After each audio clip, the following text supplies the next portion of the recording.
about this before on other episodes already now, but there's no amount of conversation that's going to convince anybody. You and I can talk to somebody forever, and it won't make no difference. Yep. There's no amount of facts I can tell you that's going to make you understand. You really have to show them something, and they have to see something and make that connection. That's what I'm saying. It's a matter of perspective. Until you actually see something that you actually relate to, you'll never see it. Yep. Excellent. I could literally tell you everything. I could just exhaust myself telling you every point that I understand. And it might make you interested, but it won't make you know. It won't make you know it. Right. Yep. Great point. Let's pick up Birthday Boy, because I told him I'd do something special. Ready? We're not going to start spreading the news. Just going to be me doing this. Happy birthday to you. Happy birthday to you. I'm not going to do it like Marilyn Monroe. Happy birthday. Please don't. Please don't. Happy birthday to you. Happy birthday, man. Thank you. Thank you, Mark. Yeah. Hopefully you're feeling weird. Awesome. Last time I did that, you said you felt a little uncomfortable. So It just had a little bit of uneasiness. It's okay though. Hey, Stephen. Hey, Karen. Happy birthday. Buddy. Too funny. Yes, happy birthday. Thank you, sir. Thank you very much. Yes, it's been actually a very weird day for me. Like, I was out running around doing all kinds of stuff, and everybody was fucking nice. What the hell? Like, for real, that's not what I usually get around here. Like, everybody was super nice, held the door, thank yous. I was like, wow, this is some mystical shit. Mystical shit. For you, my buddy.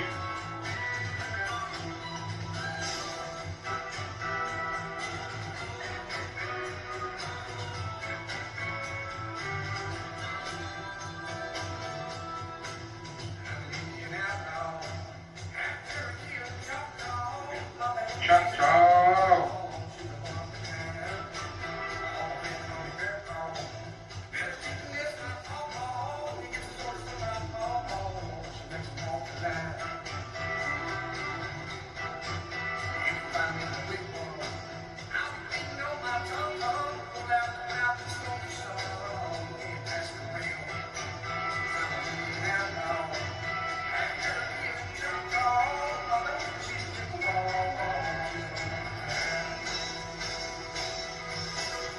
Pages still blowing up. Today I didn't even have to use my AK.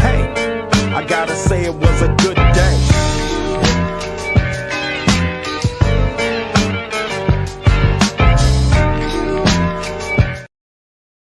Yeah. Ooh, bye. It's the after show. It's the Rico after show. Eating a little bit of ribs and taters. Oh, yeah. Not a lot, just a little. It's cold as fuck here in Kentucky. Sure enough. About 8 degrees. Uh-oh, my brother just texted, what a joke. Something happened. Something must have happened in the Bears game. Oh, Zulu.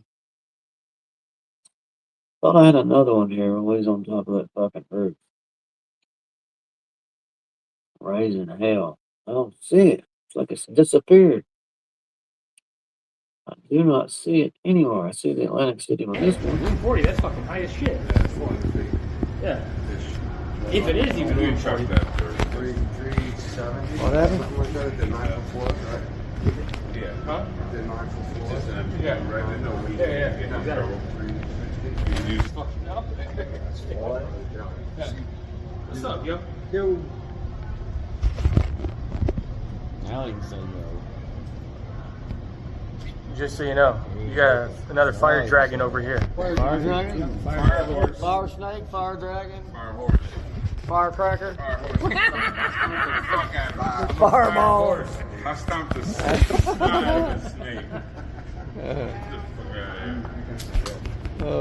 shit. What are you? Lighter up? Metal I rap. think we're gonna go to the beach. Metal. Yeah. Hey,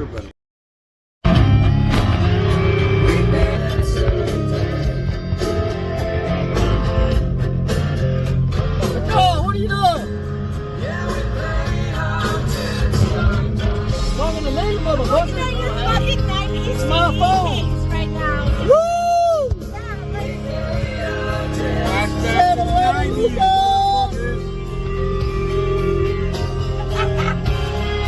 Yeah, wait, hold on. We got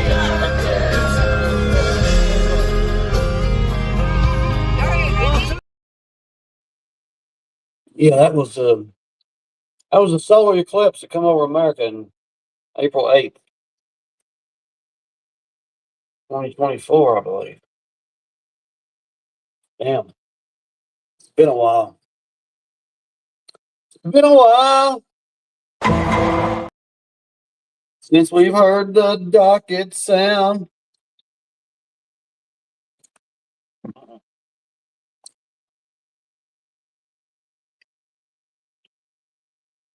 Oh yeah, it's been a while.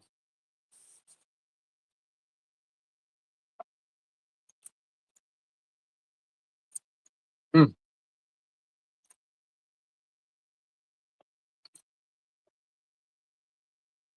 And show live. No one's commenting. They're sponsored by. Show's gonna self-destruct. 5 minutes. No one's here looking. Sponsored by FAF before. It's bullshit. I didn't make the colors purple. It just somehow got that way. Because I don't like fucking purple. So I wouldn't make it purple. So, how the hell I did.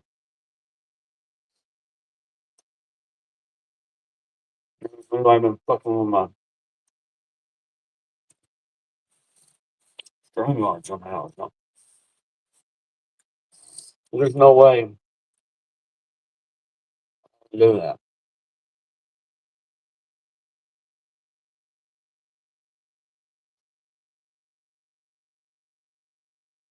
There's a text. Yeah, it shows one person there, but that's it. Like it ain't getting out. Huh. It's weird.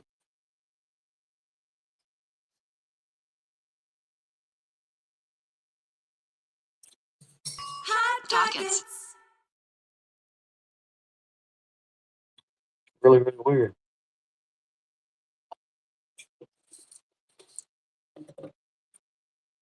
Hot dockets.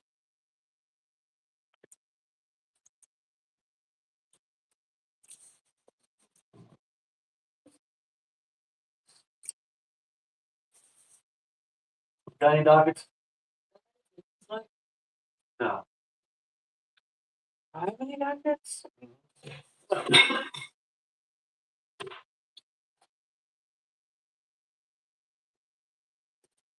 didn't see you feed. You fed him, you snuck in here and fed him. What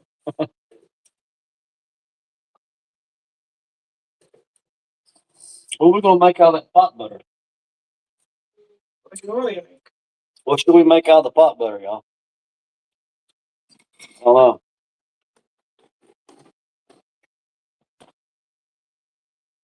Don't know, buddy. 2 people watching though. Dog's watching. How's 0?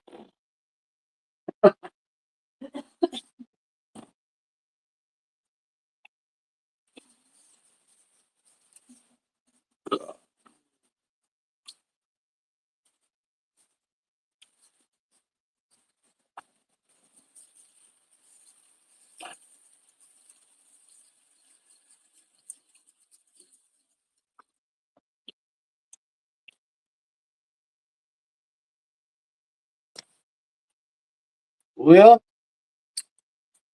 want to do a little FAFO fucking after show.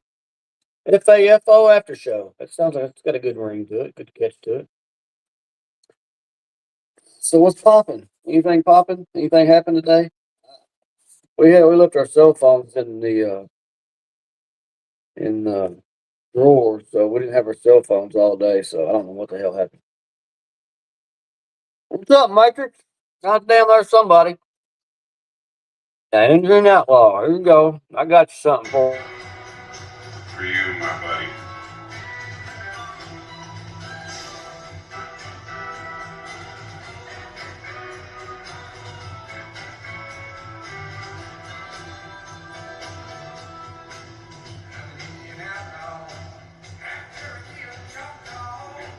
Choctaw.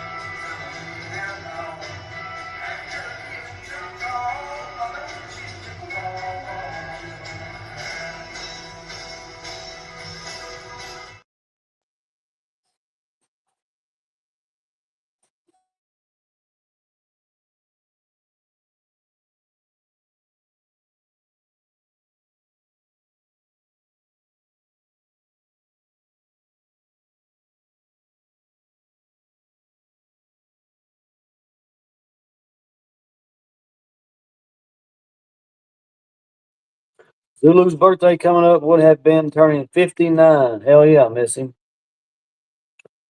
What day was he in January? February? What day was his birthday, Matrix? God damn it, I should know this. I know it's like the 30th. What's up, Sings, man? I know it's the 30th. Maybe it's January 30th. It's got to be January 30th. Yep. Yeah, this year it's a fire horse. Big fire horse year. What's the Zulu? That's his sign. It's surely a fire horse.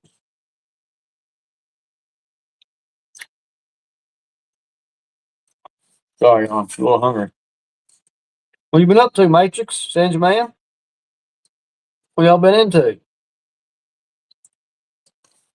me put the fucking link out. If I figure this out again.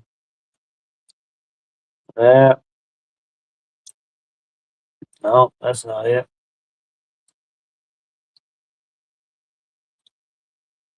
Wild start to the year. No shit. Yeah, this is a Rico after show. FAFO after show. Lowry. Yeah. I figured, fuck it, why not? You know what I'm saying? Here we go. Like guests. Copied. Anybody wants to come on, hang out, shoot the shit? Here you go, motherfuckers. Oh well, that's wrong, but here we go. I thought I ended the stream.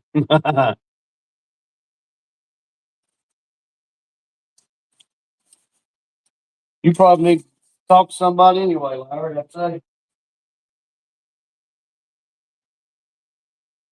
Be my guess. Jasper.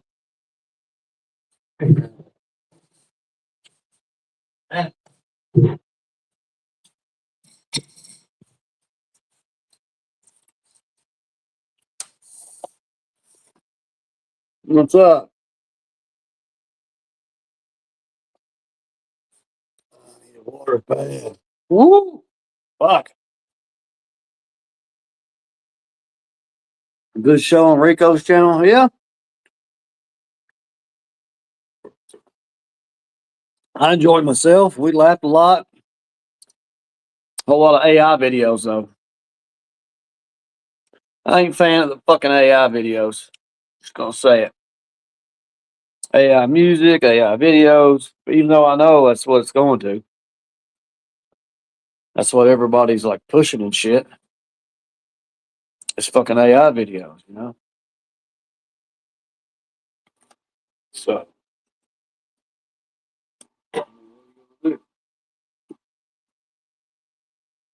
AI's getting crazier. Yeah, it is.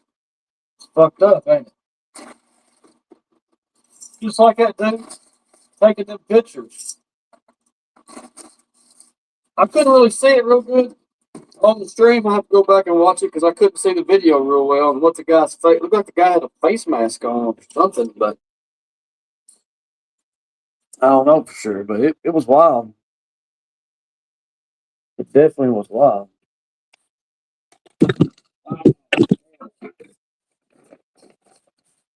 Pick me back up. Pick me back up. Something happened. Damn, that somebody went sideways. Oh, we got somebody.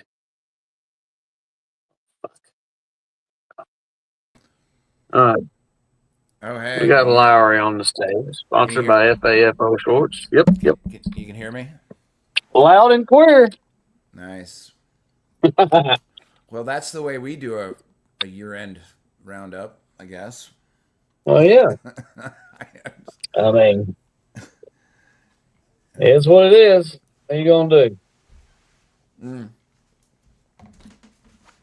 In this one. No, that's the wrong one. Oh, what's up, Nico? That's some bullshit, Nico. I got something for you, Nico. Hot Pockets. Yeah. Hot Pockets. Like Rico's been like hustling guests for like 6 months, and I was like, "What? You know what? There's enough fucking big mouths on the show to begin with. Like, why don't you just like don't?" You don't need all that. Yeah, it's. Yeah. I mean, you can every now and then, but yeah, we can bullshit enough to fucking get through 2 hours. Come on, give me a break. That could have gone on for another 2 hours. I mean, it just could have. We can bullshit here for days. I know. Like I try to limit it to like the 2 hour length just to like because to keep it from getting completely off the rails, which it was towards the end. Which is that's about when I know it's time to give it. That's why it's 2 hours. Hit the button. Hit the button. I know. You know it's time to go. Yeah. Yeah. How are you, buddy? I'm all right. Everything is copacetic right now. Yeah. We're still kicking. It's wintertime. We got a fire. We got food, a little food. Yeah. We got a roof over our head. I don't give, shit's kind of escalating out in Minnesota land and other places, allegedly. It's well, there's things happening, but it's funny because like they're like even when I was driving from Durham, like these little protests that were happening on the bridges, there was only like 10, 15 people on each one. So pretty cold to protest right now. Yeah, and then it's also just like, how much do you need for them to do camera trickery? To say protests happening here when it's like a small amount of people here, a small amount of people there, and then you just combine it all into one, matrix shot where like everyone's protesting everywhere. Like, it's not really like that. It's not like it that. Isn't. Because everybody. First of all, I think everybody's kind of got to the realization that protesting ain't really helping. I think that shit with the whistles and all that stuff in Minnesota and. We watched this movie the other night, man, and it was straight up strictly propaganda that matches what's going on right now, dude. And it's got Leonardo DiCaprio in it. Is that One Fight, One War, One? Yes.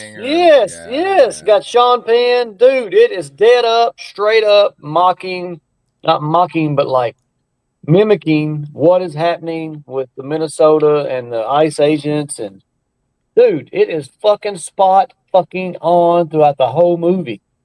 Yeah, what do they call that in propaganda parlance? It's like everything all at once to get the mind virus to get going. Is like because the movie didn't make any sense. Like the movie was actually shitty because it was like there was no plot, there was no direction. It was just like showing you things that they wanted to show you. Straight up information warfare to match what they're showing you out here on the streets, kind of.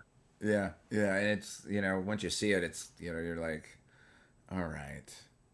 I was actually, when I was over in Durham with my buddy Dave, he still likes to watch the liberal comics late night. Hmm. And I'm watching it. I'm like, these jokes are bad. Yeah. Like they're trying to turn the joke into like they're basically using the joke to turn people's emotion into you should go out and fight for this subject. And like once you kind of see what the joke, how the trick is played, it's just cringy. It's cringy. Like Jimmy Kimmel is cringy. There's another Saturday Night Live guy that has a late night show. He's just as cringy as Jimmy Kimmel. And it's but like there's still people out there that drink this shit up, man. It's crazy pants I stuff. know, man. It's I can't. I don't know how. I don't know how they believe it. Like they just don't question anything. Like It, they just do what they're told. Like they're subservient. You know. Like yeah, it's the I don't know if boiling the frog is the right word, yeah, I think we're past but that. The goddamn heat's kind of turned up pretty good right now. yeah, and they're just like go here, do that, go I mean, here, they're jerking people protest. out of their cars, Lowry. Allegedly, they're jerking people out of their cars, out of their homes, fucking taking them, kidnapping them, and there's nothing nobody's even doing about it. Yeah, if that Right? allegedly actually That happened, yeah. it's like if you look at like the Minneapolis thing, it feels like George Floyd 2.0. It's like okay, there's definitely protests going up there now, but like the initial event, I would not be surprised to at least a little bit that was all crisis actors, Yeah. because it was like there was like 20 people. There's a dinosaur in somebody's driveway. There's just so many fucking like things that just scream, oh, George Floyd 2.0. They And not just the fact that it happened in Minneapolis again, because apparently a lot of right. people fall for that shit up there. I don't I know, know.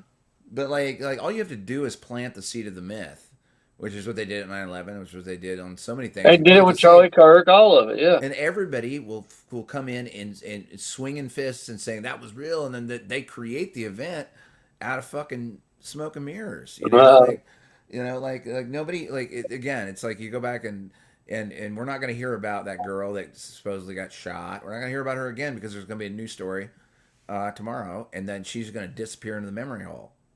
It's that's how that shit works, and then it just over and over and over again, rinse and repeat.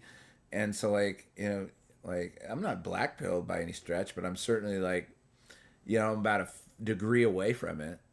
Because yeah. it's just like okay, this one now. Oh, it's this one now. Oh, now we're to this one.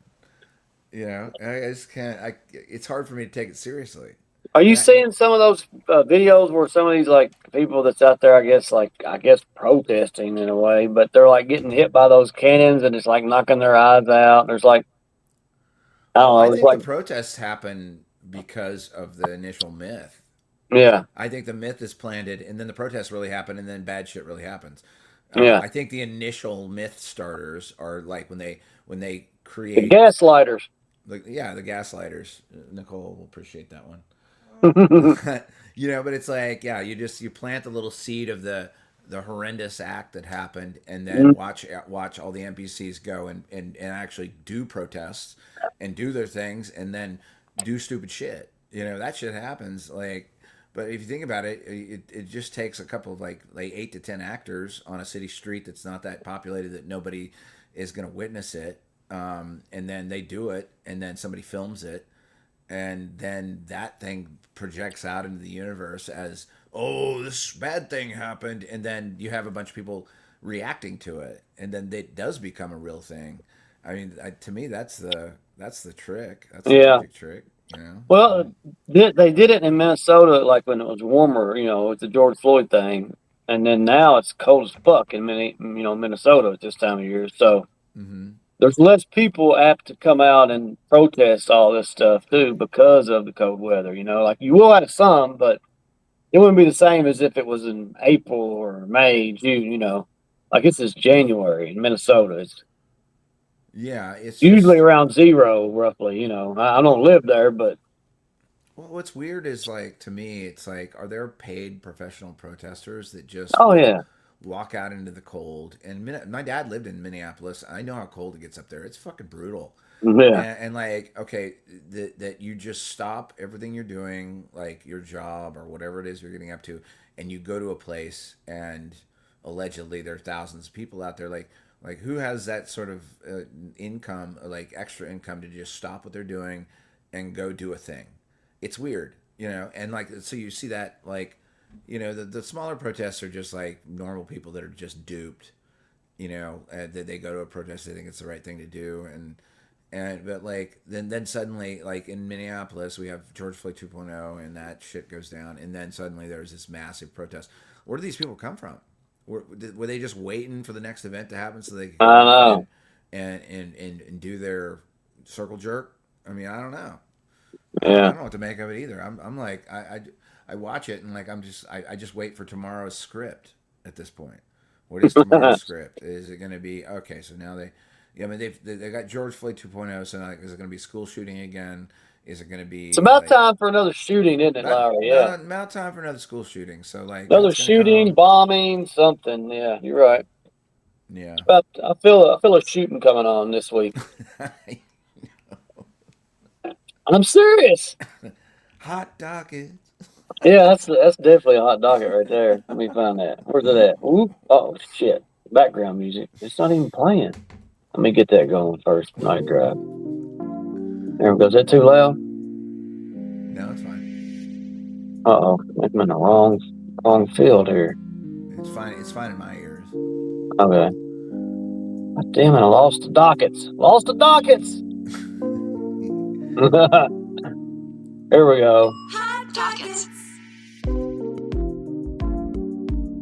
Doctor Bridge season starts next week. I'll be Bridge interested. Like, season, there'll be a bridge yeah. incident. Nicole thinks there's going to be something with trains. Yep. There's always derail season. Derail season, and then we also have. We got the docket derail season and the train. Hot dockets.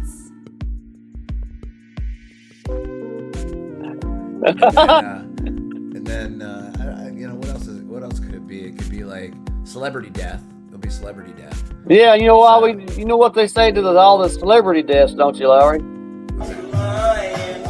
Why you always lying? Oh my God, stop fucking lying. Always lying to me. You're lying so much. You're making it hard for me. Yeah. Why you fucking lying about you dying? Yeah. I don't know. But they do. They do. Who's the last famous person that allegedly died? The guy that got stabbed, right? The latest one was. The actor that got stabbed out in Who's Hollywood. the latest person famous that died? It'd have to be that dude. There was. Well, Rob Reiner was the big one, and then. Yeah, it'd have to be Rob.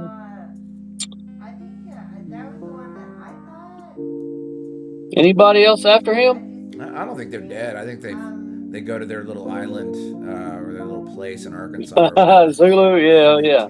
Take on their new name, and I wouldn't be surprised if half of the big pop stars that we thought died are not really dead. I think they opt. They're like, you either you don't want to be a part of it anymore. You either kill yourself or you opt to retirement, and they retire them off to. Just like they did with the Challenger astronauts. They're like, yeah, we're going to retire you to a college job up over here, And half those guys didn't even change their fucking names. So it's like they're not. They don't seem to be too worried about even being found. Really, they're just like, I'm just going to go over here and do this now because they were just. They don't care. They don't care, right? And so there's the fakery is so complete. They've got the science down so well that we're just starting to notice it now because it's just happening in such a fast fashion that you can just see it. It's like Erica Kirk, right? Like she's not grieving. She's not doing she's in an old CIA film. She was in there's pictures of her with Trump years ago. It's like, oh, Erica Kirk. Yeah, that whole thing. Yeah.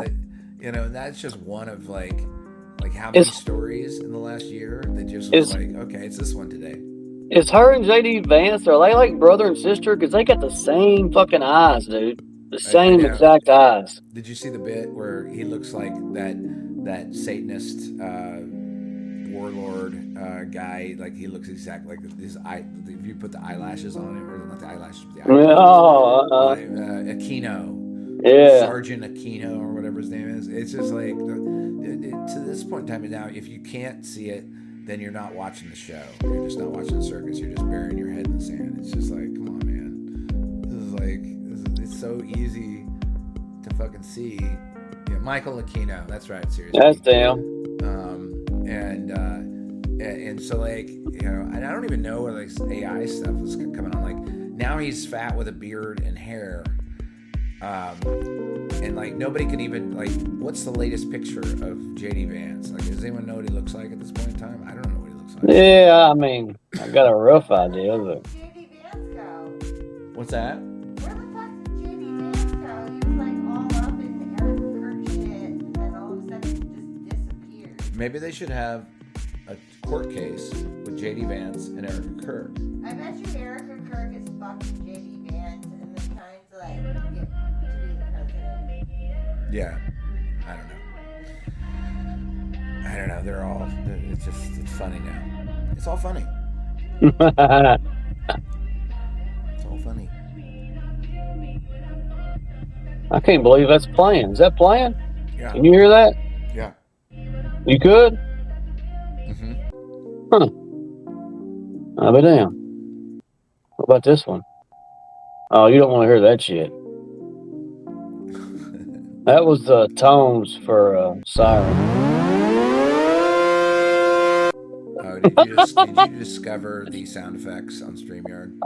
It says more music, but I guess it could be that, yeah. You can put whatever you want in there. Actually, you can. I was playing around with it too. I was like, pre-show. I was like, what? You know, I don't use them that often. Oh, it says sounds. Yeah, I got you. Yeah. Yeah. So you have sounds. You have. I see it now. I found it. You can make them long or short. Yeah. Yeah, you can go in. You can do a lot of like stuff in there. I don't. Yeah. Screaming Guy's my favorite. Huh. You see Screaming Guy? I'm looking. It says more sounds. Add sounds. I'm not in the mood to add any fucking sounds right now, but Serious beat. They're all inbred. Yeah, they probably are. I mean, like it's. I guarantee did a it. chart with like all the leaders of the United States per se, and they were like all. It's like the family tree is like all the same. Like Crazy Pants, the same.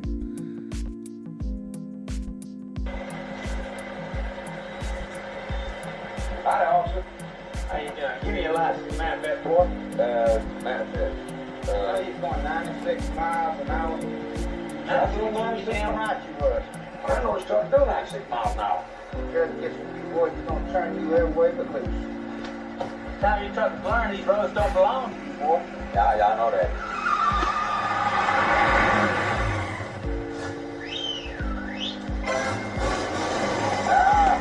You be careful, you hear? Is that Kentucky Religion? I love that. Smoking That's the bandit. That's the fucking bandit. It's like Tennessee. Like you don't fuck with Dolly in Tennessee. You can't fuck with the bandit in Kentucky. That's Bandit 1 and Bandit 2 right there. That's a classic movie, man. Yeah. Got fucking Jackie Gleason? Yeah, he was the Cop? He was a sheriff. Yeah. Sheriff, oh man, he fucking nailed it too. I can't. Sheriff Buford T. Justice Buford was his T. name. Yeah. Buford T. Justice. Yeah. Hold my hat, Junior. Yeah, I couldn't. I was like, I wanted to like not review the whole year like one by one, and the only way I could do it was like through like the AI stuff, which I know you hate. But it was like, okay, well, I'm gonna It's use pretty rough, but it's AI kind of like the fucking against thing. itself. It's You can use it against itself, you know, but like you can compound a lot of ideas really fast. And I was like, how do you do 5 years in 2 hours? And that was the best way I could like figure it out. I was yeah. like, well, I'm just gonna use their tech against themselves. And Dude, what about the Alex Michael AI shit where that guy did the interview with the AI robot or whatever, and the AI robot could not read back Alex Michael's lyrics? it wouldn't. It's not that it couldn't. It wouldn't, right.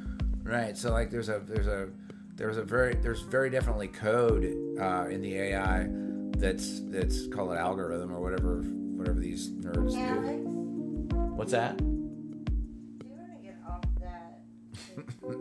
She's gonna make me get off. I think we've been talking too. But anyway, yeah, there's some AI code in there, and it's just censoring people, and it fucking sucks. So. All you gotta do is that right there, Lowry. You're right off of it.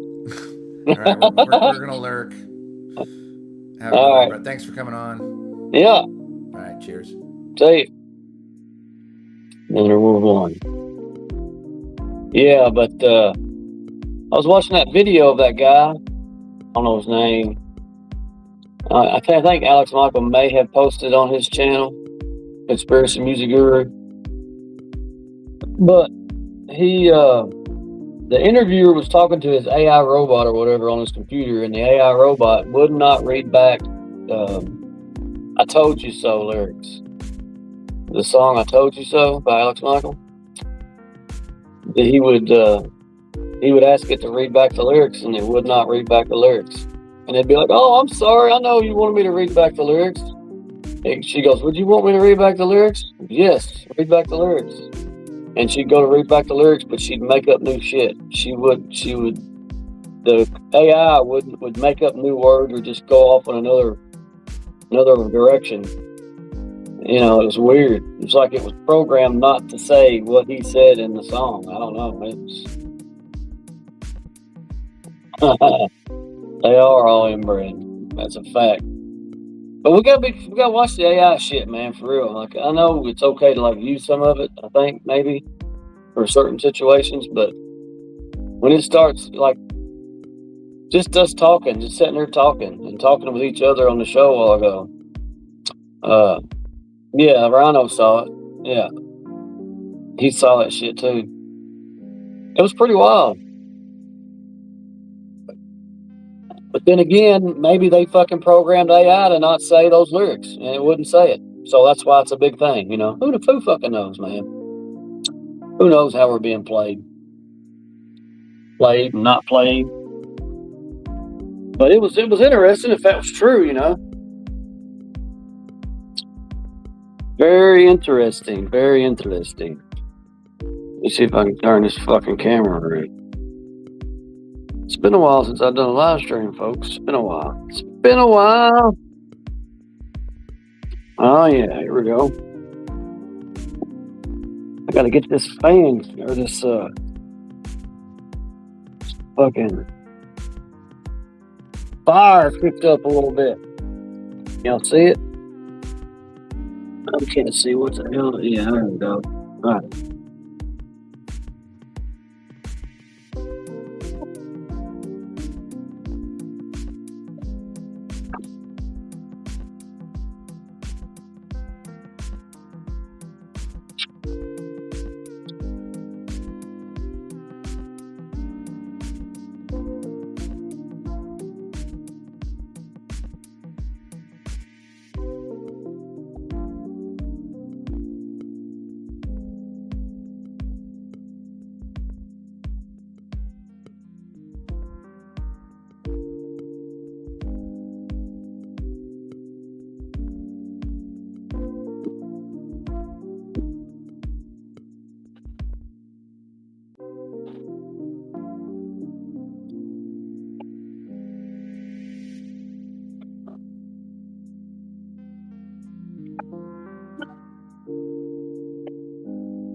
All right.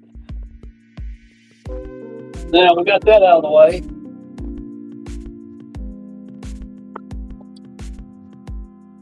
Yeah, we got that out of the way. Fireside chats.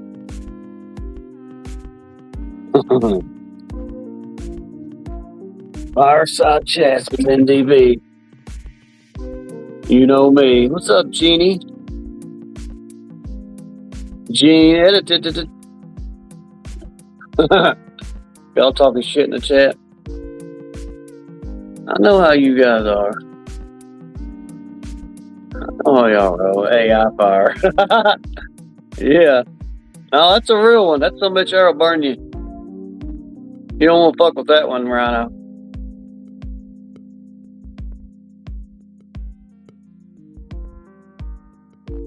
Yeah, that'll burn you.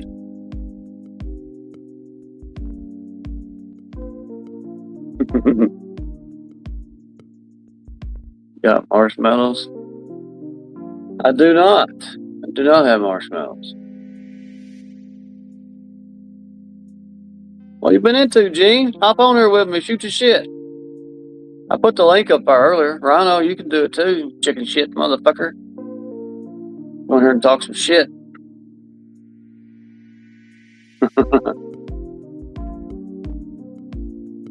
Nice rug. Oh yeah, what rug is that?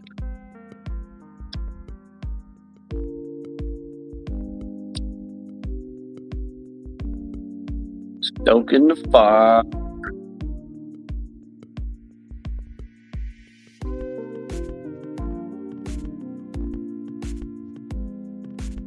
Oh man.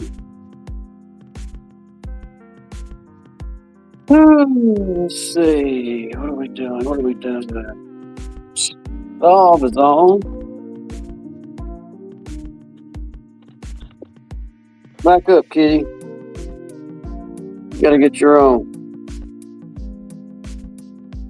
And we'll back to the front. Oh, y'all don't want to see me, but you know. If how it is right now. Gotta see me. Yep. You'll have that.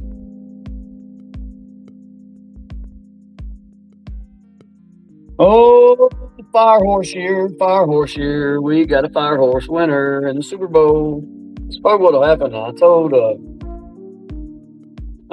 Lowry and them that fucking dude's leg, that the quarterback for this team, the Broncos, he's hurt his ankle somehow, some way. And they won last night.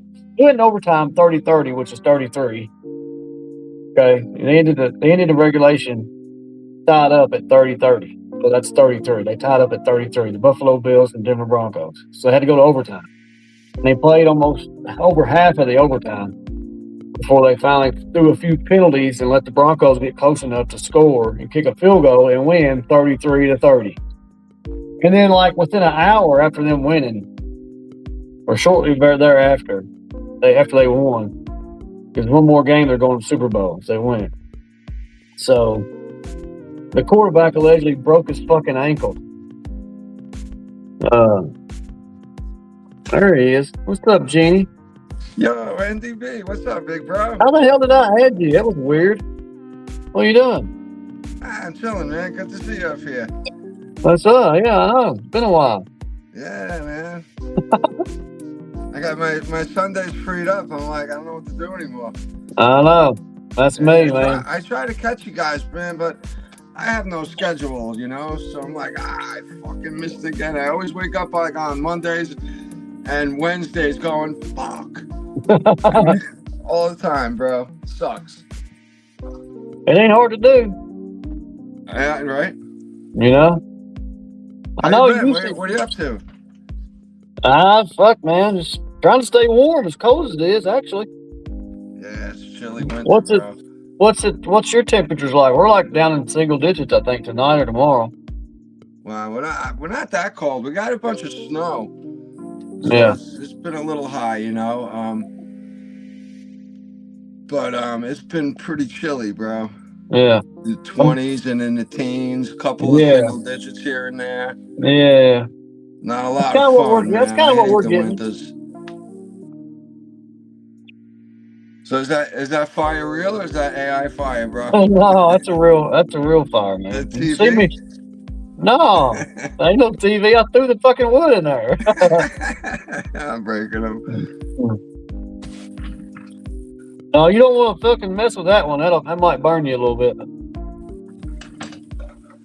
Yo, that's not easy to keep a wood stove going, bro. I know that. No, not this time of year, especially if it's cold. If it's actually cold, it you know, you need that heat. It puts out heat, but it burns up quickly. You know? Yeah, it does. And you know, it doesn't last like through a full 8 hours of sleep if you sleep that long. Oh no, it doesn't. You got to get up about every. Here it is. Look at it now, by God. Yeah, sure. Look at this. Damn. Action. I'm gonna blow the screen up a little bit. There we go. Where'd Larry go? Nicole pulled him off the stream. Nicole had to rein him in off the stream or something. He said she's right. said she's gonna make him go. That's what he said. All right. Yeah.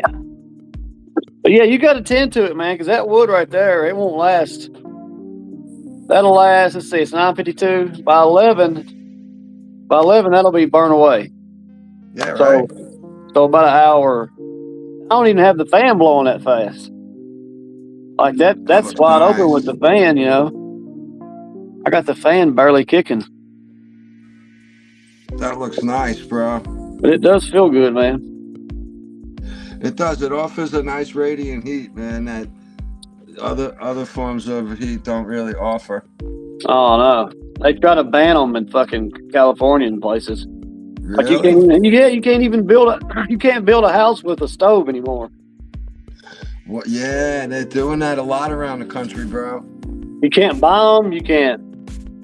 It's hard to buy them. Like they're fucking with generators, stoves, any way to keep your heat. It's like why, you know? Yeah, they want it to be, I guess, either electric or diesel. Yeah, probably electric. I use diesel, man. I fucking burn through it, bro. Oof, it's crazy. Yeah, there you go. Serious B knows what I'm talking about. Yeah. She's in Canada, and they banned them there. Wow. They have a gas fireplace, and it sucks in comparison. I guarantee it. Do you ever check out the pellet stoves? Are pretty decent, you know. Is that the ones where they're like away from the house or whatever? No, they got those little. They take sawdust and they compress sawdust into little pellets. Yeah. And it feeds like on a conveyor belt. Oh yeah. Yeah, a few of my friends have them, man. I gotta tell you, it doesn't offer the smell of the smoke and some of the ambiance that a wood burning stove does have. But bro, this thing they throw off a significant amount of heat. You know, like 2 ton or a ton of those pellets, bags of pellets. They're like 50 pounds each. Yeah. They're not horribly expensive. The thing can run all night as long as the hopper's full. There's a few advantages. I'm looking at these things going, wow, maybe I'll get one of these, man. They're pretty convenient. Exactly. You was here at this meetup, I believe, wasn't you? You was here at the old Atlantic City. 140, that's fucking high as shit. Yeah, it's 400 feet. Yeah. If it is even 140. 370. What happened? The 9-foot floor, right? Yeah. Huh? The 9-foot floor. Yeah. Right. Yeah. Exactly. What's up, yo? Now you can say no. Just so you know, Nature. another fire dragon over here. Fire dragon? Fire snake? Fire dragon? Fire horse. Firecracker? Fire horse. Fire horse.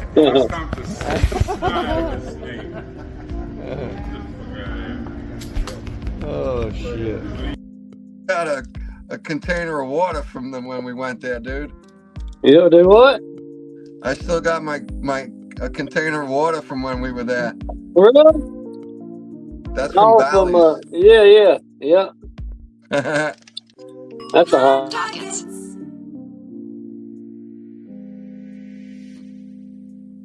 I was like, oh shit. That's a hot docket.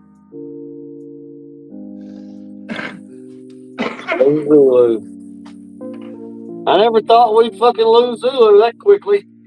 Oh man, bro, that's hard. It's so heartbreaking, dude. Still bothers me, man. It kills me. You know? Yeah. That was just too much. He missed out on a lot of action. I mean, you know, he passed away right before the final experiment and all that bullshit happened. Yeah, right. Yeah, that was in December. You know, a year ago, December. Yeah. So did you go? Did you go to the? You go to his funeral home or whatever? I did. Yeah, I was able to make it. Yeah. Yeah, it was I nice. was in Miami. How did it look? Was it all right? I didn't really look, bro. I just kind of like went over and said, you know, my respects to his wife and his son. Yeah. You know.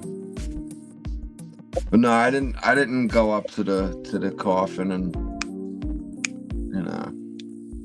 Was it open casket, closed casket, or was it how they do it? I had no idea. Nobody's told me anything.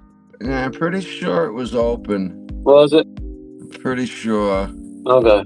Like I try hard not to look, man. It's like family members, I won't go and stuff. I'm like, I'm fucking doing that, man. Yeah. You know, I don't want that image to be my last thought of these people, you know, so I don't. Oh, I know, yeah. I like to remember people alive in a way, you know? Yeah, exactly, man. So that's a hard one for me. But, no, I mean, the day was good. We hung out with, Lowry was there, Shady was there, Lucas was there, Dave Weiss, my wife. We all went out to lunch afterwards. We had some laughs. It was, you know, a little somber, but it was still kind of cool, you know. Yeah. Made the best out of it. Dude, I was really freaking hoping to see you in Arizona in November, man. Oh, I thought you were going. I was like really disappointed when I heard you're not going to be there. I couldn't make it this time. Yeah. No. Hey, bro. Hey, life's a busy place, right, bro? Well, it's just, hell, you fucking got to fly out there unless you're going to drive. I mean, you got to fly, have plane tickets, place to stay. It's not like it's here on the East Coast where I can just drive over there. I mean, I had to fly to Atlantic City too, but we had that planned well in advance. You know, we had that planned. I don't know. You're on the East Coast? I'm not sure where you are, bro. I'm in Kentucky, man. I'm pretty not on the East Coast, but I'm on Kentucky, so. All right. I'm pretty much east south. I'm right in the heart of shit here. Yeah, right. Yeah, one of the guys that I met on Vika's show, you know Ira? Heard of him? Ira. That's a Jewish thing, isn't it? Yeah, maybe. Ira? I don't know. He's a cool dude. He's up in Milwaukee, though, bro. He's like in the middle of the heart of some of that shit. He's just like, bro, yeah, it's getting out of hand. Oh, is he up there around all that shit? Yeah. Uh-huh. Yeah, he's like not directly affected, but he's like right around it. So it's just feeling closed in and shit, you know? Yeah. Huh. But bro, I'm like 2 hours from Manhattan. Yeah. And I don't feel like I'm far enough. No, you're not really. Dude, 2 hours is not that far. You know? I'm like an hour and a half from Fort Knox. So if there's really any gold there or anything, that may be the place to hit, you know. But I don't think there's any gold there personally. Right? I kind of doubt it. Weren't they gonna have cameras and go in there and do like, what's his name? Geraldo Rivera or something? Yeah. Yeah, they've done it several times. They've done it like 2 or 3 times, man. What, like an audit? They went in there and showed the gold? It's like maybe 2 or 3 times where they said they was going to do it or like act like they was going to do it, but they never did like really do it. You know, like they like talked about doing it, Yeah. talked a good game. They're threatening us, man. Yeah, but they never did fucking do it. They never did show the fucking gold. You know, like it was like in the 70s, and then maybe another time like right before 2001, and then here recently. So it's been like 2 or 3, maybe more than that, but I know of at least 2 or 3 different times of videos of reporters and people coming in there and acting like they're looking at the gold and going to look at the gold, going to investigate it. And, in the bar. Yeah, Oh, they they don't ever investigate shit. I mean, they don't look for shit. Bro, how about when do you remember when Doge was uncovering all the scandals and the stolen money and all this scheming going on? Didn't they promise checks? They stopped all this money hemorrhaging out the door. They're like, oh, we're not spending that there anymore. You guys are gonna get a rebate too. Watch. Hold on a second. That was the end of it.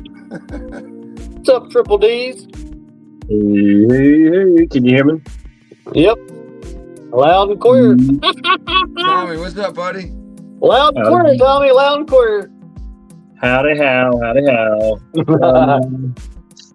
Chilling, man. Had a good meet up last night in Pensacola with the Flatty. And, pretty cool. Hey, what's your microphone setting on? Is it on delete or not delete? Is it on default or is it on speaker? What does that mean? I don't know, because it was kind of like echo, like not. It's kind of distorted. Whatever it was on. It's probably too high. It's probably just How about now? Okay, so say something. Is that better? Hello. Better? That sounds good to me. That sounds better. Yeah. I turned my volume down. It was probably feeding over. Oh, okay. Yeah. We'll allow it. I could even change. I could use the volume from my laptop and just mute the. No, I can't do it. I don't know. Anyway, we'll be all right. Yeah, no. It was just kind of like muffled over or something there for a second. I was trying to tune into the Rico show, but my daughter wanted to talk on the phone, so Braylon's coming back. Yeah, Braylon's coming back with you? Already. Yep, already. It was supposed to be a permanent move with his dad, and they can't handle him, and he's coming back tomorrow. Oh, wow. I got to get him ready for school, man. And I'm worried and concerned how that's going to go. He's going to go till August to be ready for school. Okay. Well, that's good though, because I guess his dad, does his dad have any other kids that were staying with him or anything? I mean, no, because he has kids, but he don't have custody of them. Oh, so Braylon was the only one there? Yeah, but he was the only one here too. Right. Yeah, but that's different. Yeah. He's spoiled here, So I mean, he's not getting his way there, so he wants to come home, basically. Right. Yeah, begging me to come home, and they're eager to let him go because they are chips, And him and his new girlfriend, Daddy and his new girlfriend. She lost her kids to the state already. So she really ain't got no business raising nobody's kids, All right. Yeah. We're talking about Alabama here, Yeah.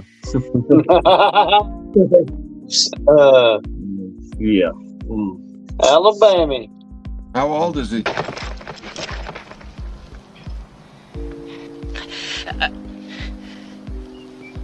What we've got here is failure to communicate. Some men you just can't reach. Read the fine print on these. Read these. How old is he, Tommy? He's 5. Didn't you hear me? Oh, no. Yeah, he's 5, and he didn't start talking until he was 5. So but you can't shut him up now. Yeah, no shit. I mean, if you even ask him to be quiet, he'll cry. That boy just come on. He's like a mini Ray.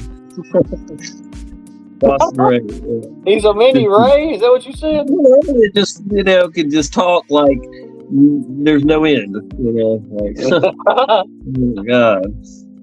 Whew. Yeah. What's been going on? 5?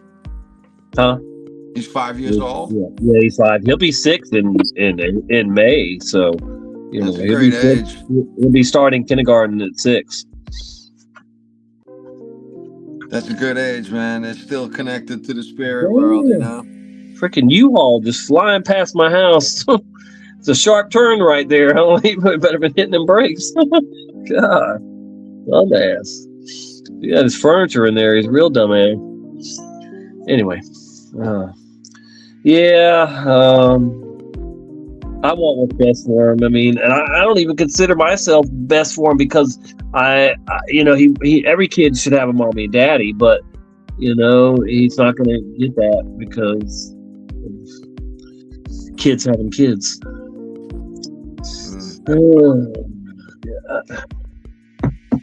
Anyway, what y'all been up to? Oh, he went somewhere. Get a beverage, I guess. Dealing with the winter. I'm in New York, bro. It's freezing up here. Yeah, hey, it snowed here in Florida this morning, but it didn't stay around long. But it did snow, and it's 38 degrees right now. That's cold for Florida. That's cold for you then, yeah.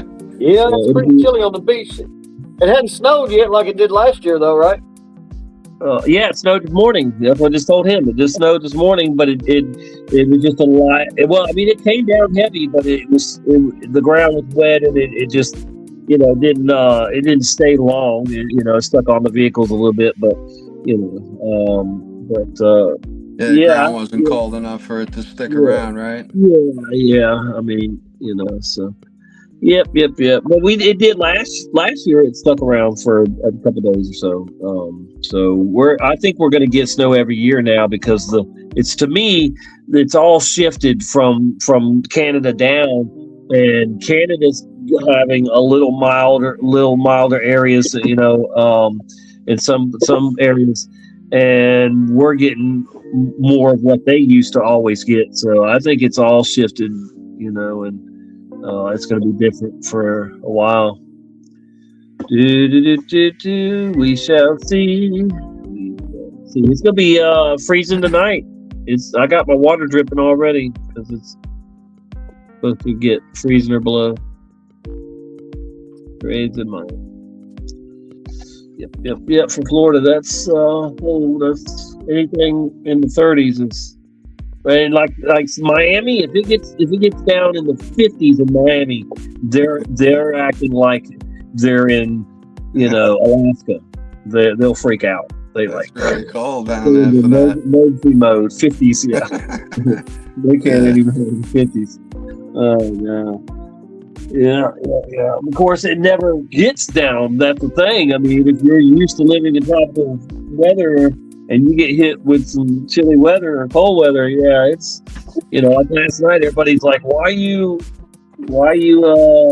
so cold? I'm like, man, I'm skinny, and we only get like 3 weeks of winter in Florida, and that's it. 3 weeks, and it might be spread out over 2 months, so you'll have a few days cold, and then a few weeks later, a few days cold, so we don't have a long steady winter, thank goodness.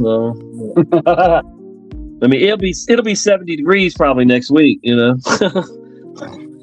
Oh god. We got like at least another 60 days, I think. At least 2 months. Yeah.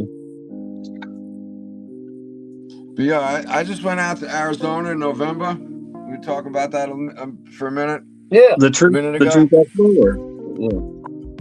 Yeah, bro. I never went out that far, and I've never been to the desert. But It's different, isn't it? It's fucking wild out there, dude. It's real dry. Is it dry? pretty awesome. Real dry, dry air, dry. You know. It's cactus everywhere too. Oh yeah, man, it's like cactus all over the place. Big ones, little ones, like a 5-gallon bucket, you know? Yeah. I call them desert sharks. They're friggin' dangerous, those things, man. You can picture you stumbling around, getting drunk, falling onto one of those, bro. You got a problem. Yes, you will. Bro, that's like, wow. And some of them look like little people. Though, you know, like some of them look like little people too. Like how they're, I swear, like just how the shapes of them and shit. Like the smaller ones, you know what I'm saying? Yeah. They look wild. Yeah, you know the ones that have the arms that grow out. Yeah. Like the classic cartoon cactus. Yeah. It takes like 100 years to get to the point to grow one of those arms. You know, they don't just do that all the time. You know. Right. And there's even wood inside. It's not just like fleshy kind of like aloe vera or something like I always thought it was. But there's wood inside those things, man. They're really cool. I am the real Tommy Tell the Truth. I'm not 17. It's a fake Tommy. It's probably the filter on what do you call this? StreamYard that's making me look younger. If anything. Oh god. Yeah. That's what she said. Yeah. But yeah, I got to meet some new flat earthers last night, you know, and how'd that go? It was good. It's good, you know. And of course, I've never met Nathan and Thompson in person either, so that was new too. Oh, you're hanging out with Nathan? Yeah, he's here. I mean, he's here in Pensacola. We had to meet up yesterday and hung out after it and everything, and we're gonna hang out tomorrow. He's at the beach tonight. He's at the beach on the island tonight, and we're gonna do a flat Earth experiment tomorrow. Apparently. Nice. Where's that gonna be at? At the Hilton. They went over there. Him and Ray and Nate, and so they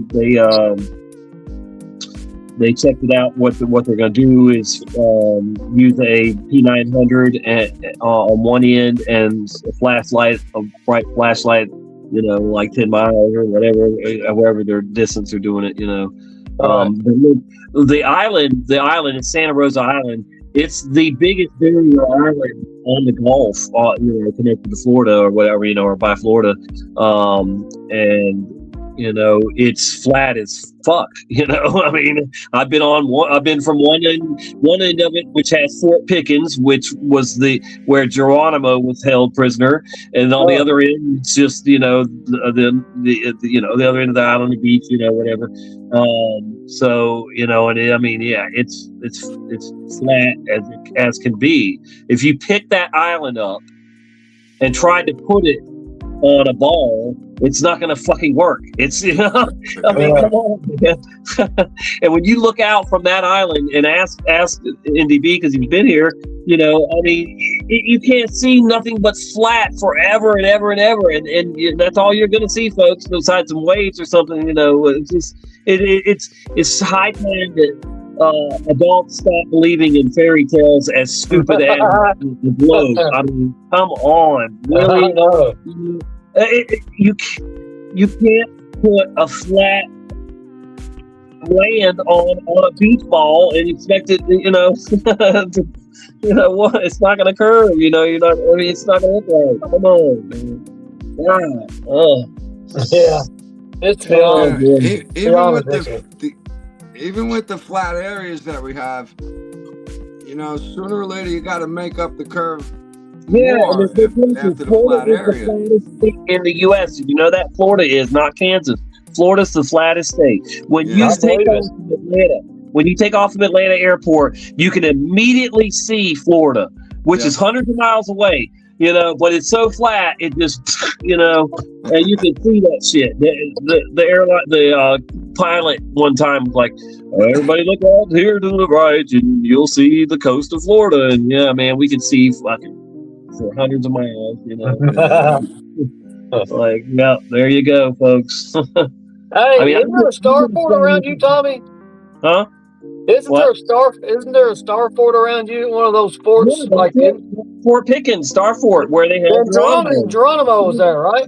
One on Santa Rosa Island, the flat, big island. So I wonder if you gotta have a starport to like store one of these fucking like giants. I bet you Geronimo was like one of these like former fucking ancient giants back in the day, and they had to have them in a starport to like control them or some shit. Well, he could have been a badass. I don't know, but still, they had them to protect themselves from the giants, probably. yeah, that either or, yeah. Yeah, whatever. You know, yeah, but yeah. That's funny. But then, what if the giants did get over inside there? Yeah, they could trap him in the courtyard and maybe kill him or something. You know, I don't know. Never know. I was not there to see the giants, but I believe they were alive. They were alive, you know, until they got killed off by people tired of being ate by them or whatever. Killed by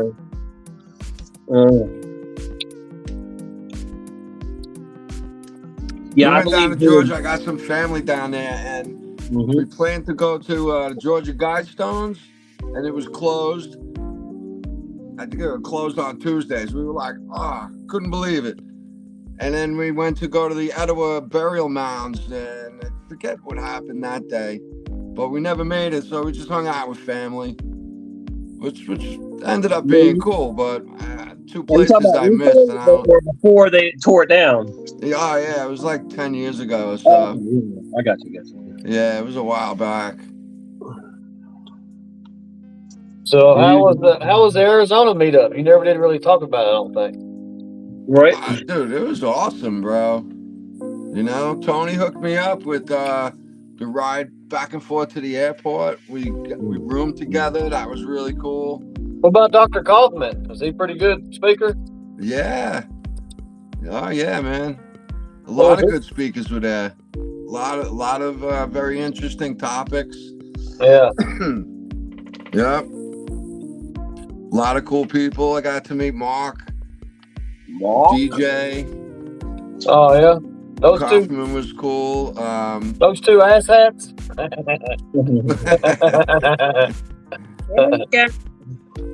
I give them hell. That was fun though. I'm just glad I got to meet Zulu before, you know, God needed him. Whew. Yeah, man, I was lucky for that one too, bro. What was you? I guess when's the last time you saw him, Tommy, at the Flattoberfest? Get down, bitch. Yeah, What you doing?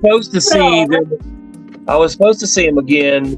They were going to rent a house, you know, down here, and then it fell through. But him and Brian and Marika, and you know. Yeah. Yeah. Yeah. I don't know, man. But at least, like I said, at least I got to meet him. At least there at Flattoberfest 21. He's the real deal, man. He's a real deal truther, and he got a lot of heart. He had a lot of heart. Man, he was a riot, man. He was fucking funny. Yep, very funny guy. Yep. He called me the Secretary of D's, and I called him Zulu the Guru. Yeah, that's good. Secretary of D's. I forgot about that. He put it on every time, you know. When I'd come in with that, he put it up there on the Secretary of D's. You don't remember that? Yeah. Oh man. Yeah, rest in truth. All the truthers we've lost. Ooh, we never get out alive. Yep, that's right. Nobody gets out alive. I just hope our souls get out alive, out of this soul trap someday. I know. It'd be nice. It would really be wild to see from the other side, you know, life, see it from, I don't know. It's just gonna be wild to see what it is like after we're gone. Tommy, what's your thoughts on all the Minnesota bullshit? The theater, the the propaganda, the programming. It's programming, because it programs people to react, whatever way they want them to react, and it keeps the focus off of Epstein, of course. When's the last time you seen Epstein in the news? Haven't. Good. That means you're not watching the news. It's probably not in there. I haven't seen anything like headlines. I don't watch the news anyway, but I was about to make me say, I watch it every day. Yeah. I can see it. I watch it every day. CNN's on 24/7. Some people are like that though, dude. Some people fucking can leave CNN and all those news stations on 24/7. They're afraid they're gonna miss something. Fear of missing out. FOMO. You got FAFO and you got FOMO. Yeah. But I love Flat Earth to death, and I love the truth, period. But I do wonder, as we get closer to 2030, like it says under my thing there, are you ready for the 2030 NPC apocalypse? Because it's not really zombies; it's just NPCs that don't know what they're gonna do. They're freaking out. I think our focus should be on preparing for.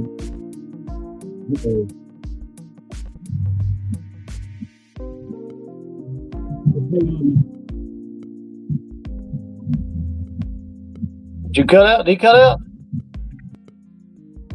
Wait. Dang, you there? I'm here. Yeah, Can you some hear me, reason bro? I could hear. Yeah, I could hear you. It was like stalling or something. Maybe they're throttling us, Tommy, because you're talking about shit. I swear, just as soon as you started talking about it, the stream started going fucking like throttling. I swear to God. They're cutting us out live. Yeah, I couldn't understand the fucking word he said. Yeah. I'll text him in a minute. So what was I saying? Yeah, our focus should be on. Because the world is changing, and it's changing for 2030 because it's going to be so different with what all the things they are implementing for that, and it's wild. They saying, I've heard now that gold could be $10,000 an ounce by 2030. That says a lot. That says people are really concerned with the government's, what their plans and everything, and oh man, I'm telling you, that's wild. $10,000 gold, and silver will be coasting behind it too. Still, it's already. I ordered some silver a couple weeks ago, and it's already. I've already made over $100. It's already gone up $100 since what I paid for it. What I mean, all right, so I bought it at $79 an ounce, and now it's like $90. So they're saying that it could be $150 or $200 an ounce this year, silver. So that's big, man. That's it's still a good time to invest. Bro, one dime from 1964 is worth $5 right now. Right, and when I was buying gold in 2010 and that time frame, and silver, the quarters were worth like $5 then. Your quarter. Now your diamond, that's big. The quarter's like almost $20 now or some shit, or more. Yeah, like $25 for a 1964 quarter, bro. In the worst condition you can find it in. Because it's got nothing to do with it anymore. 99% silver. 90% silver. Yeah. Some of the quarters were made with 60-40. I think 40% silver, and they work a Well, little less, of course, but nickels usually are that way. But yeah, I guess maybe some. I don't know. But it's pre 64 should be 90%. Pre 64. Yeah. Out of control, man. I made decent money on gold, and I could do it again. I'm pretty sure. But we'll see. Yeah, we'll see how it goes. Tommy, you remember that stream we did? That one of the streams, probably. I don't know which stream exactly, but it was. I think it might be on your backup channel. We had a few edibles there, and I think Saab was on with us. Huh. I'll go back and look. Hopefully, it's still there. I mean, remember that? You remember that stream we was on? I was like, 4 or 5 years ago now, probably. Yeah, was it a good one? Yeah, I remember. It was pretty fun. Well, I was planning to come back and go live again, and now Braylon's coming back. It's gonna be hard again. Dang, man. Yeah, you know, I gotta get my boy and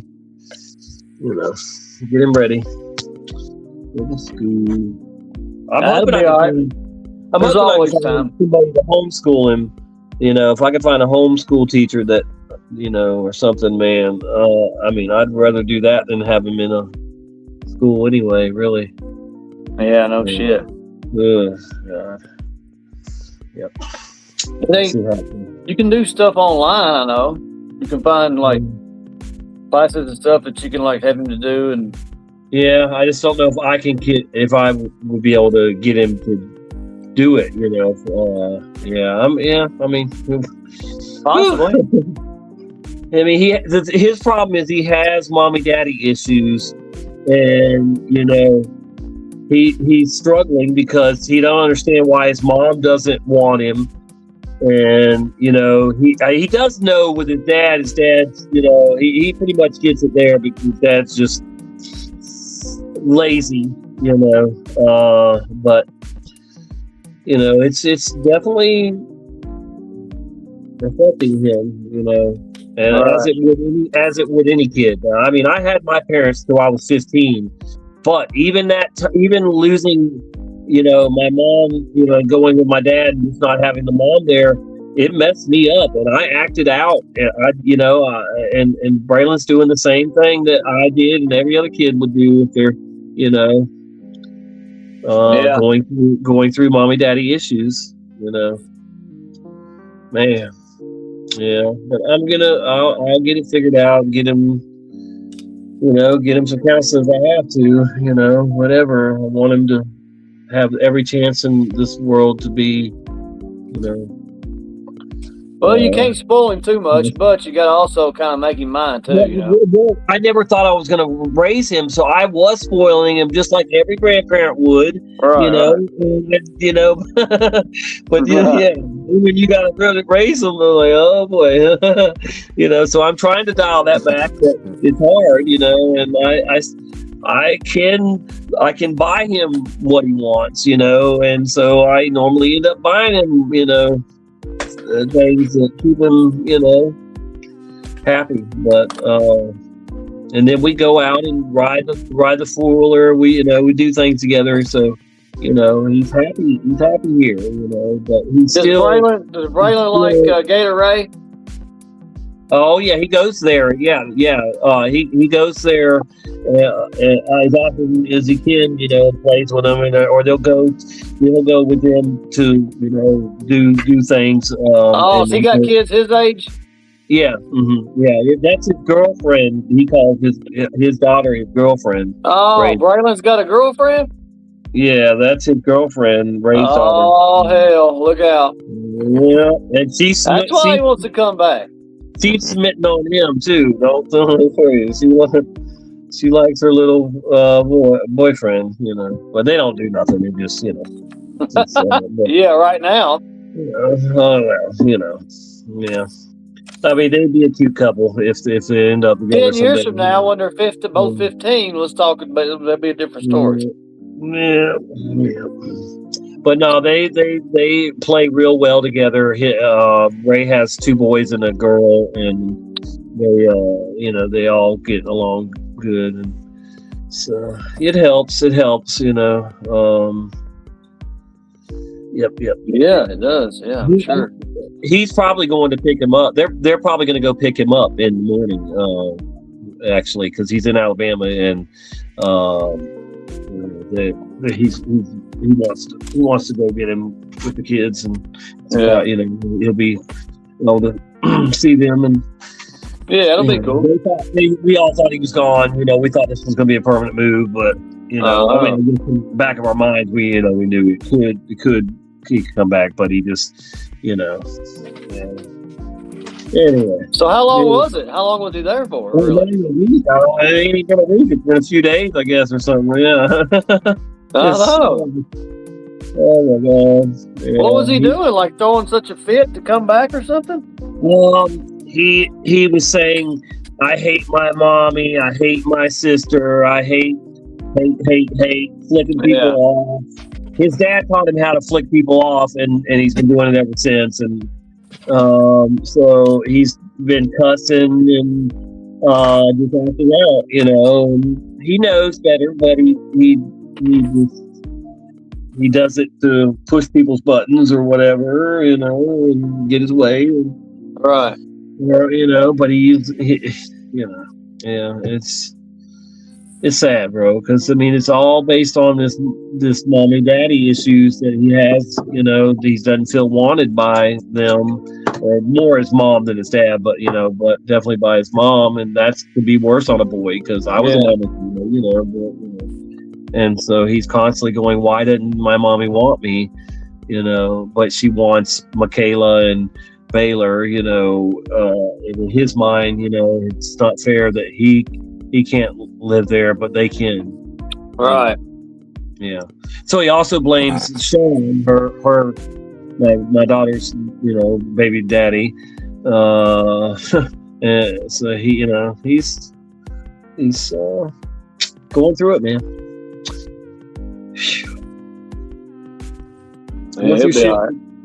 No kids should go through. They should always feel loved and wanted by their parents. No. But hell, at least he wasn't aborted.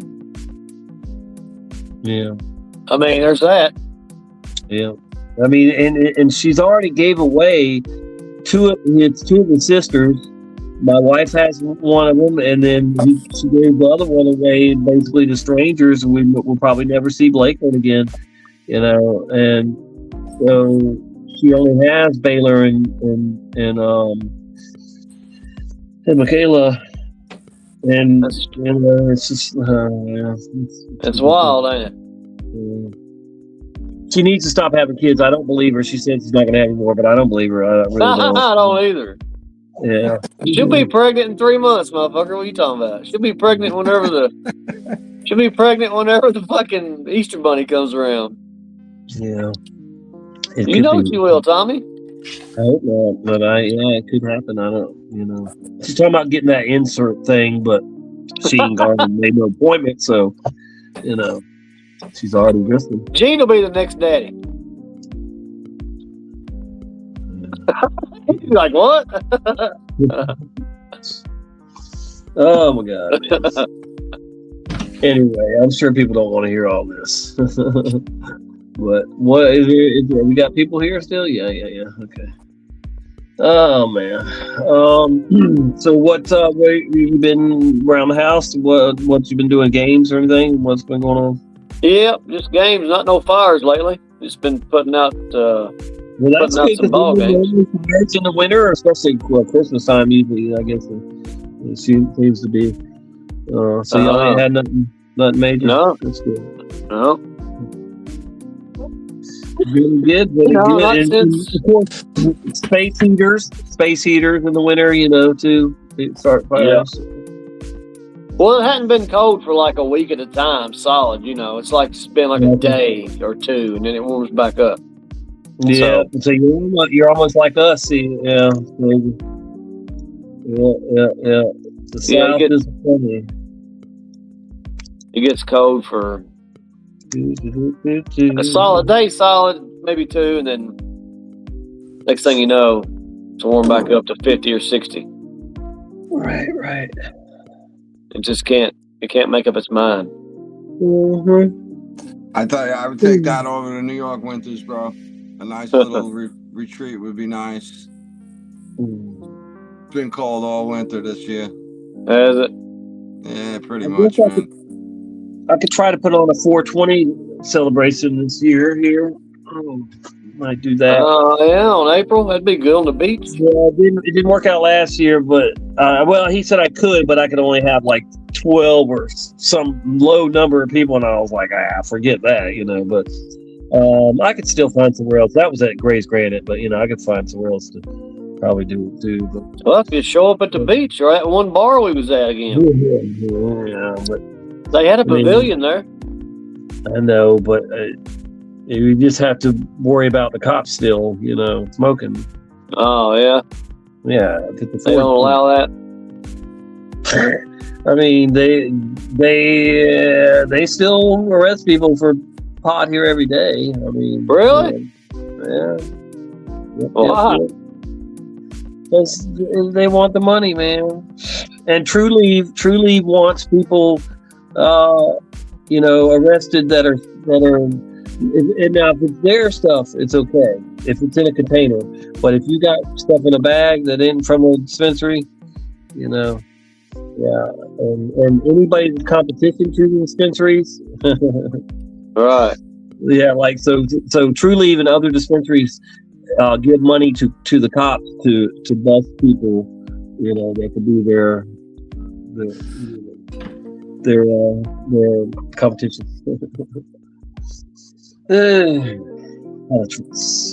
What a mess.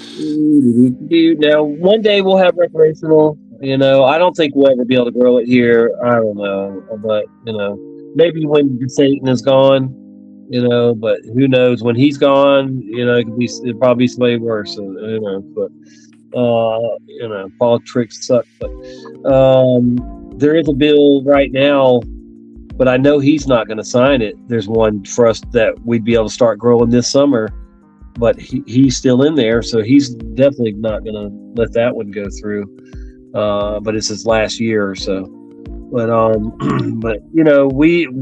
my mom lives in Virginia, and she can grow up to 6 plants if she wants. She's too old to grow, but everybody there can grow. We ought to be able to do, especially in the Sunshine State. Sunshine kids. But like the dispensaries are not allowed to grow outside here. Did you know that? All their dispensaries can't grow? No. All their farms are indoor.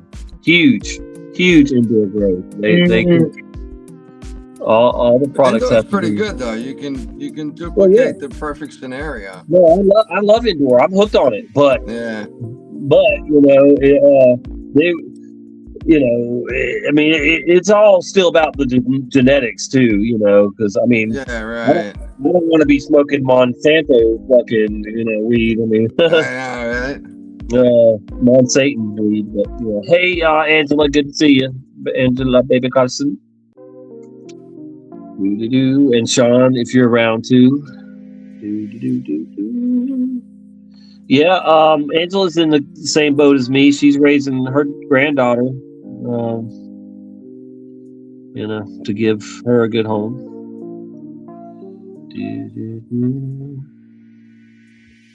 Oh, aren't you ready, NDB, to start raising one of your grandkids?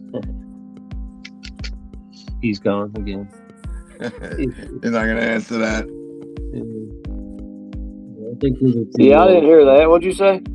Are you ready to raise one of your grandkids? I'm not. I raised the kid. Hopefully, I don't have to raise the grandkid. No, I wanted to be a grandpa. Not a dad again. It is what it is, man. I will if I have to. Don't get me wrong. Yeah. You never know what might happen with kids and their kids. Yep. But You know what I mean? you have two now, right? Or what? Is it one? What? You're great. I have one grandson. Yeah, okay. Yeah, the one you're being over here. Okay. Yeah. Okay. Just I one. won't wish anything on you. Yeah, until it's ready. Gene, you got kids, Gene? You got grandkids? What you got? I got 3 kids, bro. 3? My oldest son is 32, and he's married. They're not gonna have kids. Yeah. What's up, Carl?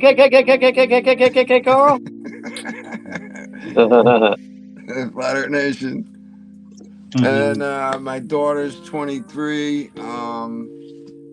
She's not looking to have any kids right now either. And my youngest son is 22. Yeah.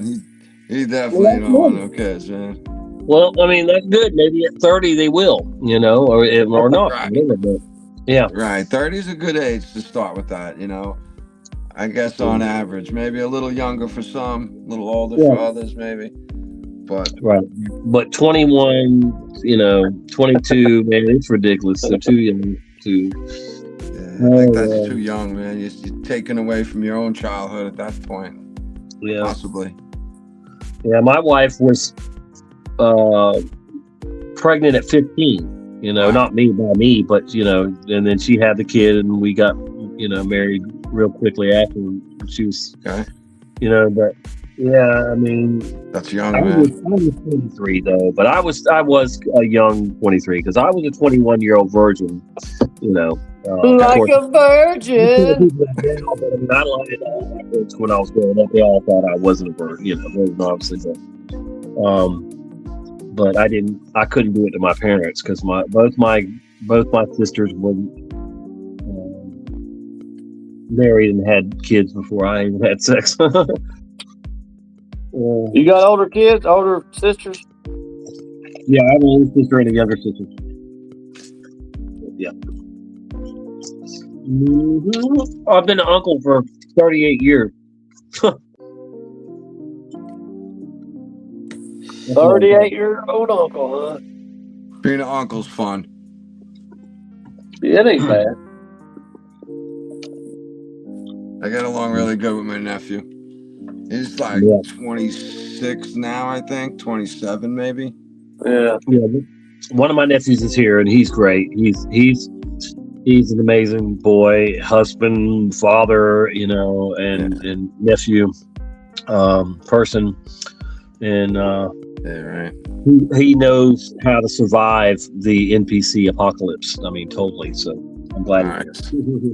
Yeah. Yeah, man. A lot of kids that age don't even understand it. Yeah.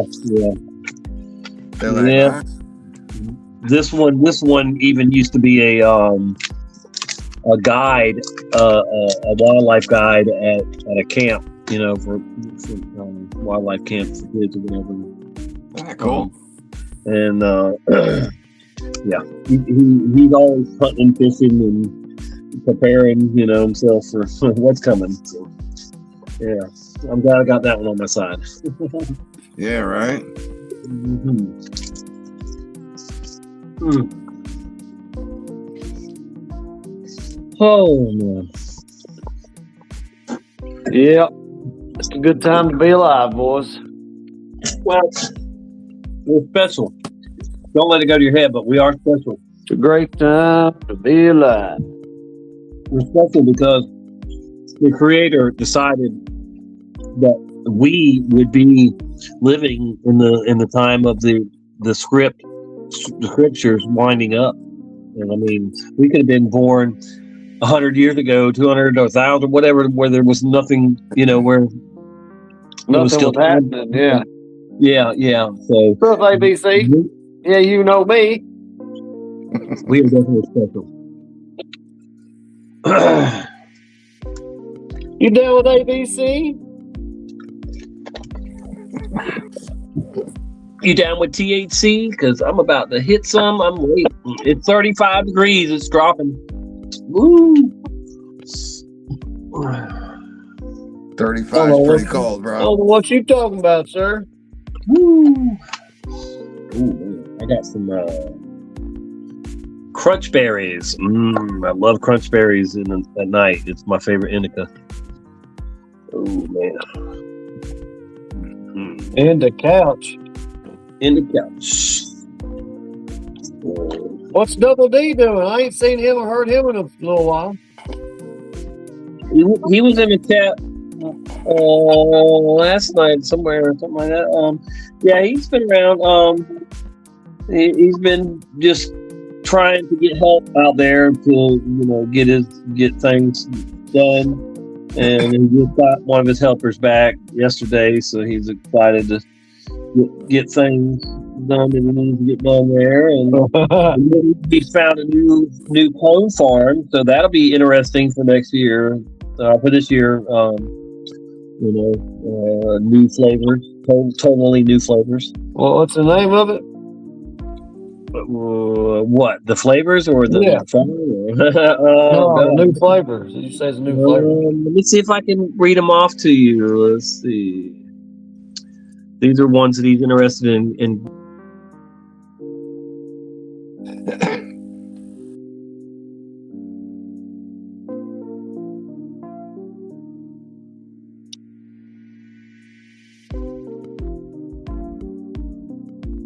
A little rooster.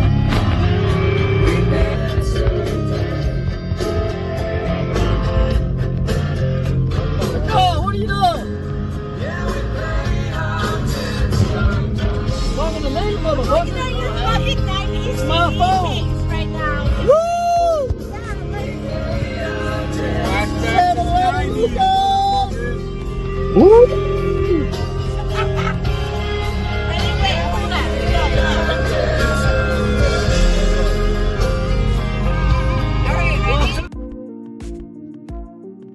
I don't know those people. They just jumped in my truck one night, and I just had to start partying with them. Hell yeah! Yeah, we were waiting for you at that point. All right, let me see if I can get this where y'all can see me do my bucket man. That was at that was in Salamanca, New York. It only took like 8 hours to get there. That's not horrible. What? 8 hours not horrible. No, it wasn't bad at all. I just drove up through Ohio, all the way through Ohio, and then you get to Northeast Ohio, and you just go into New York, and you're pretty much there. All right. Yeah. I'll read you the list. Just gotta keep everybody awake, you know what I'm saying?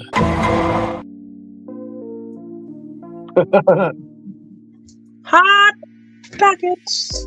Hot Pockets.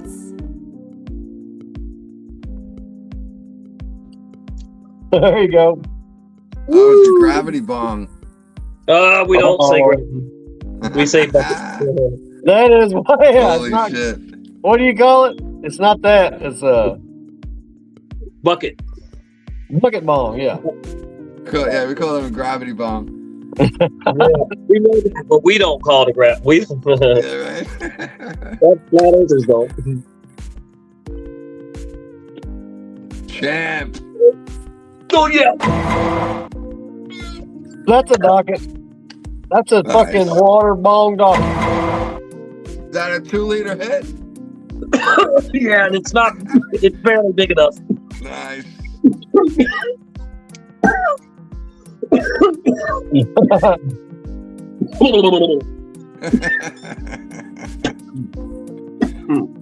So, James? Best medicine we got going, guys. Do what? The best medicine they got going. Oh, hell yeah. I was on dozens of pills every day, and I finally said no more. And I haven't had even a Tylenol or aspirin or Tums, nothing in years. And I'll accept THC. And it's, well, occasionally some fungus, if you know that. Carl Gronk is a liar. Jupiter is closer than the moon. I don't know. I mean, it could be. It's just a little bitty star up there twinkling. So, the moon may be bigger than Jupiter. Hell, I don't know. I mean, or maybe Jupiter's bigger, but it's further away from us up there. I don't know. Brain is bigger. Yeah. Yo, what do you guys think about the Artemis 3 next month? Any predictions? The what next month? Artemis 3 gonna do a circle around the moon and take 10 days there and back. They're gonna circle around. They're gonna circle around the Gulf of America. That's about it. Circle around the Gulf of America and fall in. That's some bullshit. I don't know, man. They might. I don't know if there's gonna be some sort of catastrophe or. I don't know how they're going to pull it off, man. They're not going to go. That's the thing. They're not going to go. They put it off sometime. They're going to keep putting it off and going, oh, we're sorry. You know, we gotta get it right. They ain't fucking going nowhere. I think they're going to have a gravity leak in the left turn signal. I can't do it this time. Well, I called them on their bullshit. Me and Stavely and Voynich, and they were saying they were landing here off the coast of Pensacola, and I never saw anything in the sky. I was live with them, but I was going outside too and checking. Never saw or heard anything. Of course they weren't landing here, you know. And they took our channel down. All three of our channels down for 6 whole months. I remember that. And for doing that, we were mocking NASA, and they got fucking really mad, and so I had to create a backup channel. That's when I created the backup channel. I'd never had a backup channel, and I've been on YouTube since 2009, and then this shit happened. So yeah, that was wild, man. They don't like you to tell the truth, you know. And they took all three of our channels for a half a year. What is Stavely doing now? What's he doing?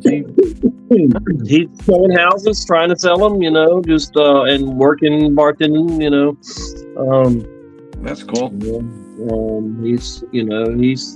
He's busy, staying busy, so he'll eventually succeed in whatever he's trying to do. I've seen him. I almost single-handedly convinced him to move to Karen's because I knew he needed to get out of that situation he was in. It was some bullshit. Nobody bugged him more than I did about and getting out of there. And people would say, "Stop it, Tommy." I'm like, "Nope, I'm not going to." And he moved. And I know. Yeah, you did. I remember that. You was telling him get the fuck out of there. Yeah, constantly.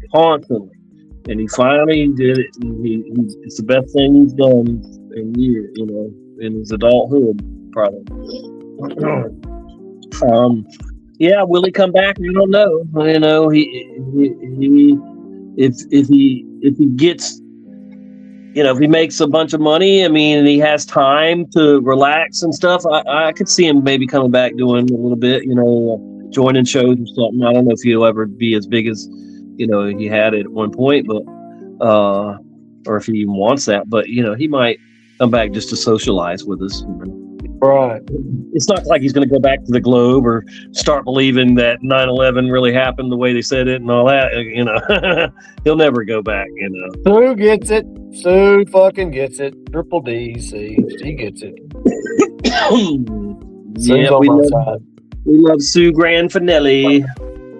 I'm grateful I got to meet her too. I got to meet everybody that time when I went to Oktoberfest, and I'm thankful for meeting all y'all there, in person.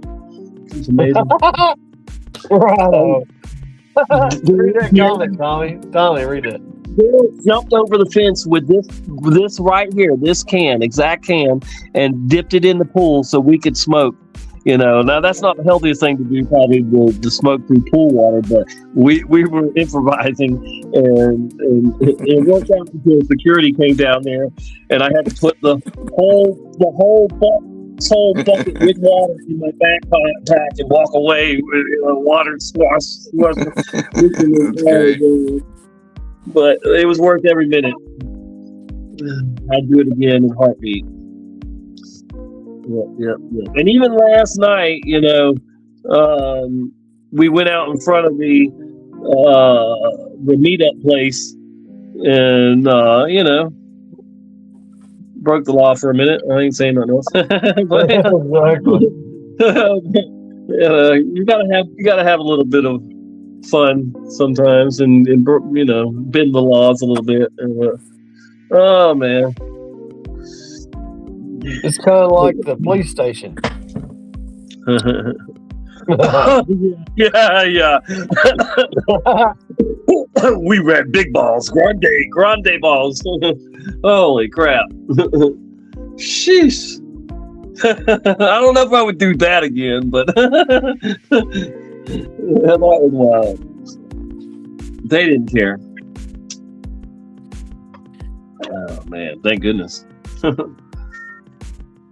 Yeah, we were in Jersey hanging out.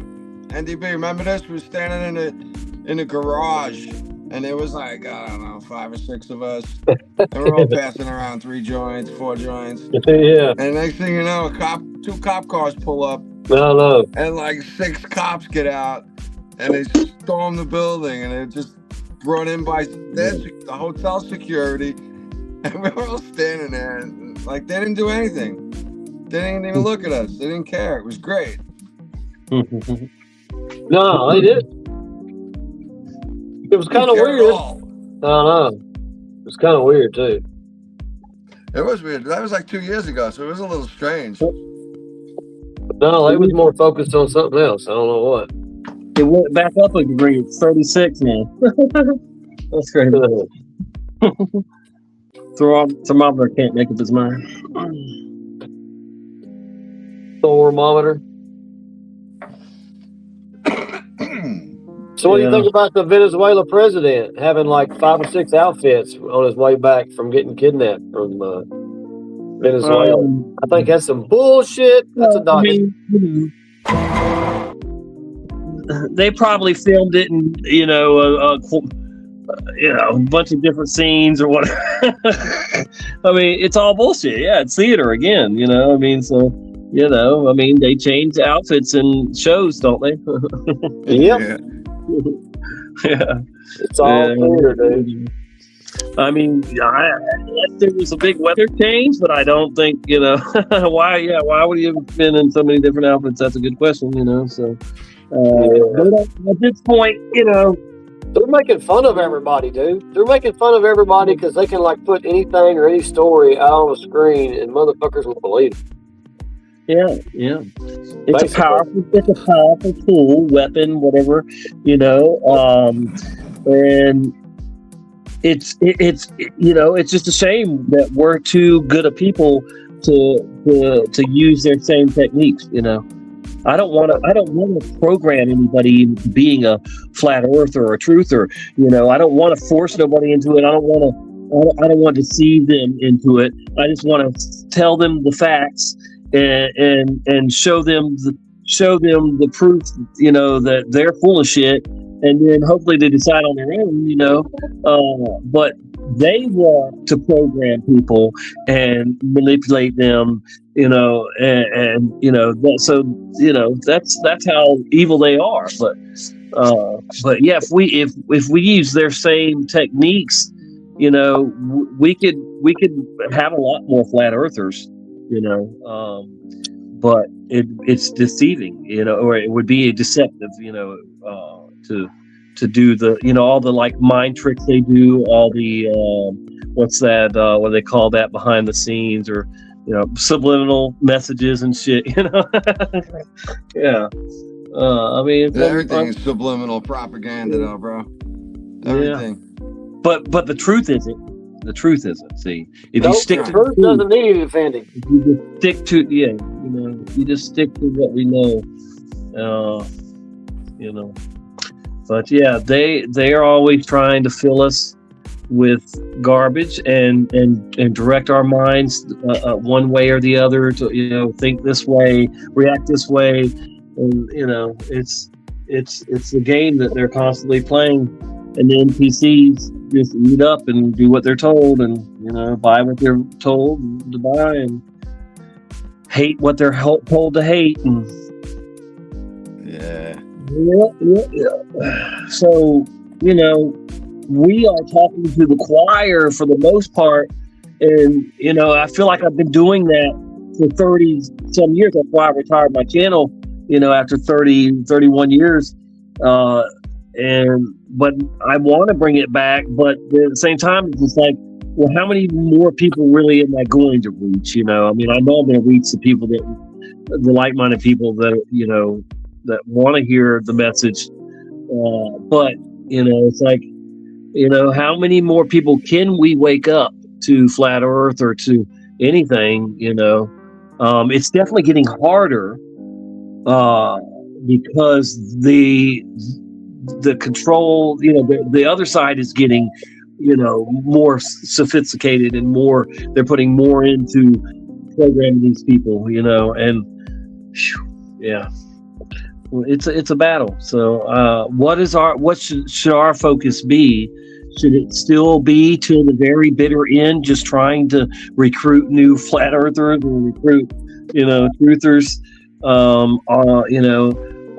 Should we be just focusing on helping the ones that are here with us now on the same page? And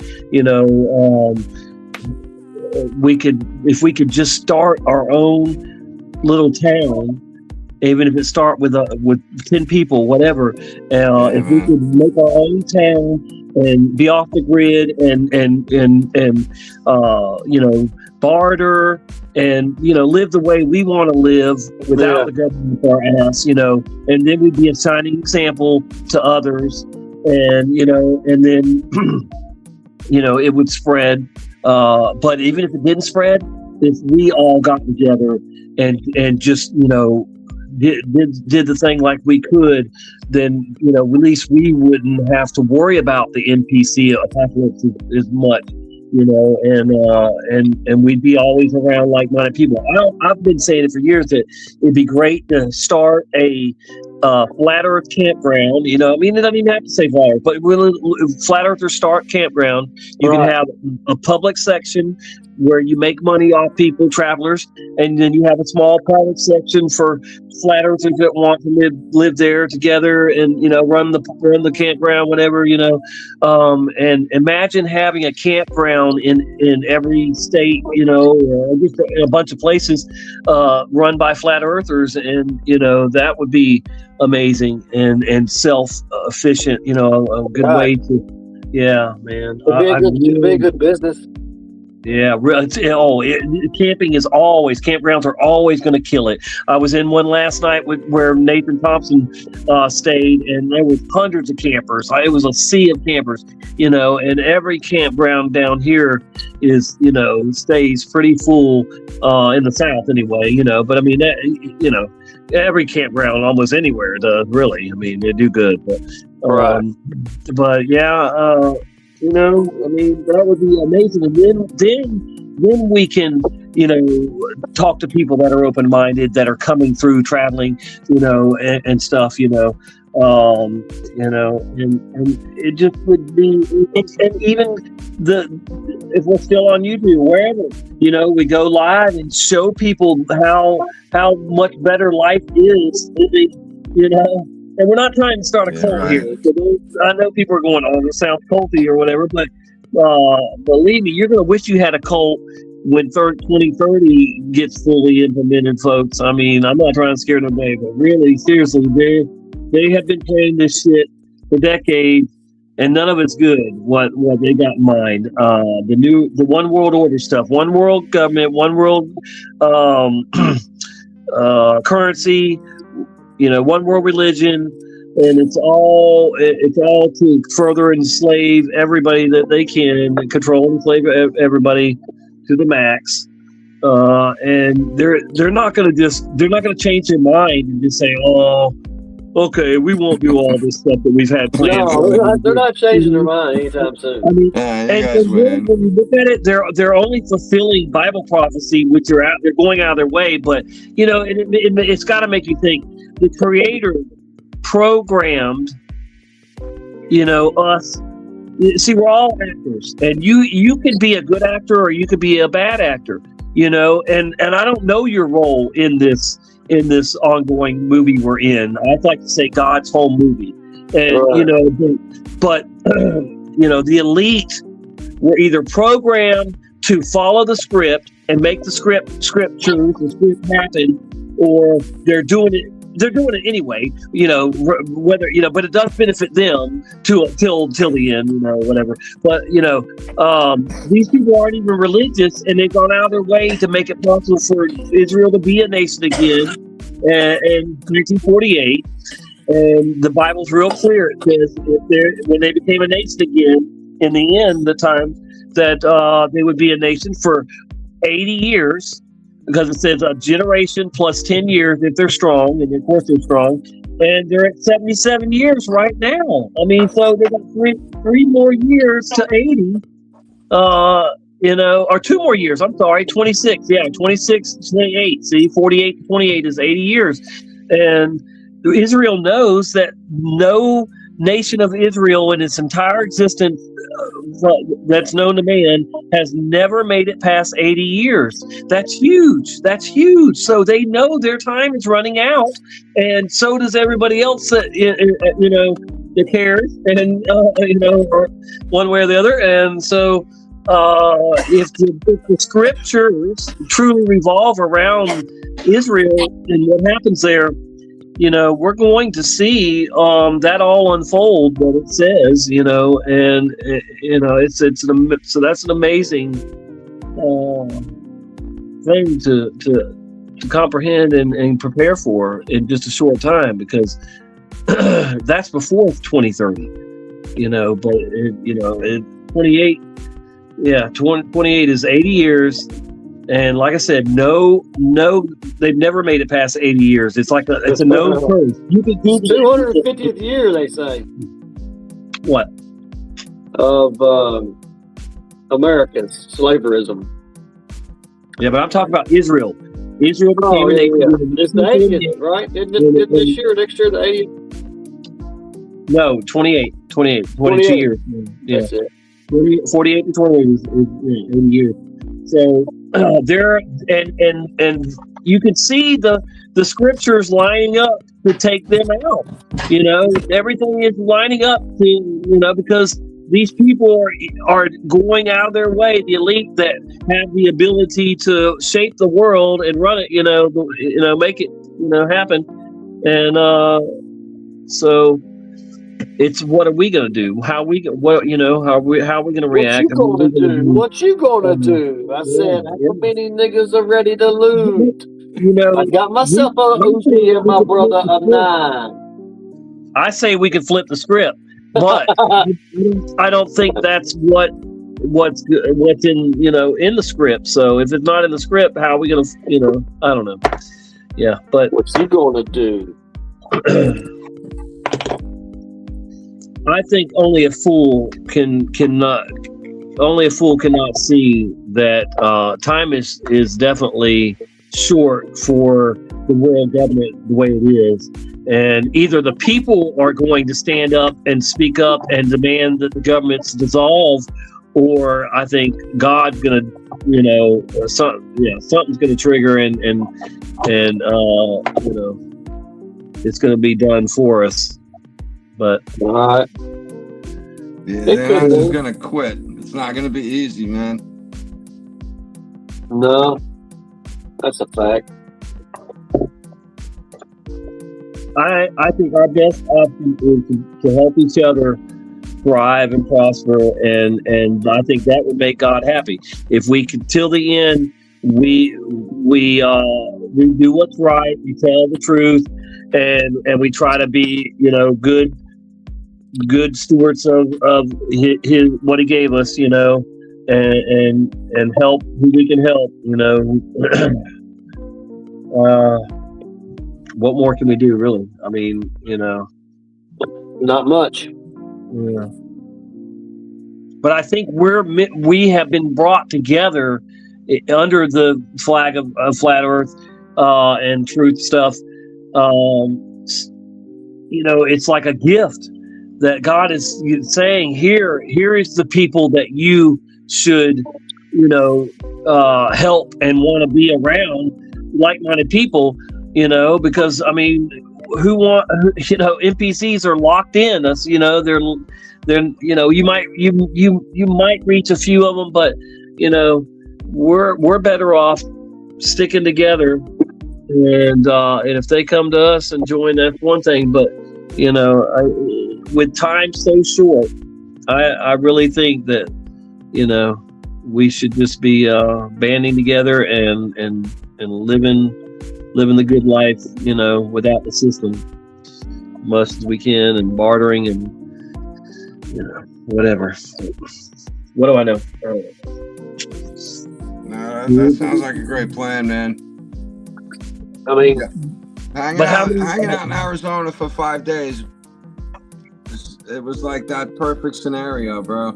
It makes you want it. It makes you want to do it forever, right? I know, but you had to leave. You had to leave, right? Yeah.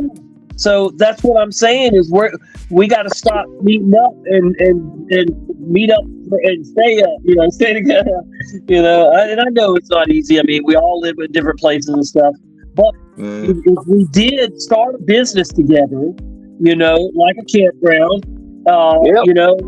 then we would all eventually make money, and not just that, but we would thrive, and have a place to live, and then you have multiple ones, and then that just means that more of us, that have already found each other through this, these truths, could do the same thing, I think you're right, bro, because even the people who don't believe in flat earth, they still want all the same stuff we want. Yes, peace, love, harmony. We don't want to be taxed to death and shoved into little corners and beat up by the medical industrial complex. Echo. Yeah, it's Carl. Carl, you got an echo. I had to mute you. Yeah, he had an echo. Do I have an echo? No, you're good. Go ahead. Okay, cool. Good. But I think all humans are longing for that, whether they know it or not. Whether they think that the Matrix is real or the government is real. I don't think they're real, man. It's just a bunch of knuckleheads who are trying to run us into the ground. Well, yeah, they want to destroy everything and fake sabotage everything so they can have control of everything once it's all done. Right, it's all the Hegelian dialect, the problem, reaction, solution. Yeah. It is very scripted. Yeah. And if you don't think that's what's happening, then I can't help you. Right. I can't help you. I mean, that's. I think that it's okay. It's okay if we decide that it's time to focus on our on ourselves. I mean, we're never going to stop telling the truth to people that want to hear it. But if we are kind of running out of time to pretend. To live our best life, because I mean we're always going to get by, I think, but we could have our own little paradise while all the NPCs are doing their zombie thing, whatever. We could have it pretty well off if we start now, soon. What's up, Carl? Hey, how you doing, gentlemen? What's up, Carl? How you doing, brother? I'm doing great. Gene, you started talking about Arizona, right? And we went out there, right. And the saddest part about it is some people boycotted it because of David Wise and Mark Sargent, and that's really sad because if we don't stick together, man, we have nothing. Especially, the truth, what we know about the flat Earth and everything like that, and right. And it's that's cool looking, Gene. What is that? Like a calendar or something? It's just a like a plastic press on a okay. copy. Carol And I had hated. hundreds of them all over the walls, bro. We had them up with these little stickers. Yeah. We put them all together, hundreds, man. The walls were lined with them. That's cool. And at the end, when we were cleaning up, I asked if I could keep this one. I thought it looked kind of like a calendar, like the size of a calendar or something. Yeah, pretty much. Yeah, it's the size of a sheet of paper. Yeah. She You should know? make calendars like that or something. Somebody should. Well, I'm going. She's going to have one coming up this year. Who's going to be there? I'm going to be there. Hell yeah. What is Why it? not? It's beautiful out there, man. The weather was nice. You could see for miles and miles and miles. And you know, the mountain ranges were awesome. I like even though Arizona. some of them definitely look like a lot of trees. That'd be like a mini devil tower there, just here or there, right on the hillside. And I tried to get some pictures that day, but I could not. My camera, I forgot my charger. Of course, you knew that, Gene. And I couldn't plug it in when me and Mojo was on our way back, so I couldn't really get the pictures that I wanted. And it didn't really have where I could stop and look. But coming the opposite way is really when you seen them, and that had to pull over spots. You know, so I'm gonna have to do that next time I'm up there. So, but anyway, and talking about y'all was talking about the Flat Earth camp. I'm in the process of building one. Yeah. Here where I'm at, right on the property. It's a little flat land that I got. It's right next to the creek and everything. It's a work in progress, man. It's, you know, my father owned this place for like over 20 years, and then when he passed, you know, I moved in, and I've been cleaning 20 years of things. So, you know, it takes a minute to clean things up, and I'm working on it, trying to get, you know, what we need to go down there. But it's going to be awesome, and I'm going to hold a festival there, Flat Earth Festival, when I get done, and I'm working on it. So I'm just saying it's going to be sweet. That'd be cool. So, yeah, and you're not that far away, NDB. You know, If you're I just in can Kentucky, drive, right I can above me. definitely be there. If I can drive, you know, 8, 12 hours, something like that, I could definitely be there. I'm gonna. What I'm trying to do is get like maybe 8 to 10 little cabins built, like you know, just overnight or a couple days, like a 10 by 12 area that you can camp in. And it don't take I'm much. gonna get. It don't need a whole lot. No, and I'm working on it. I got most of the material, but yeah, it's in progress. You know, it's a slow thing.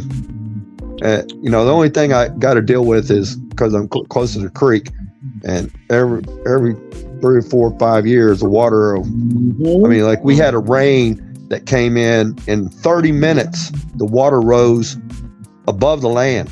Wow, yeah. Like about 6, 8, almost a foot.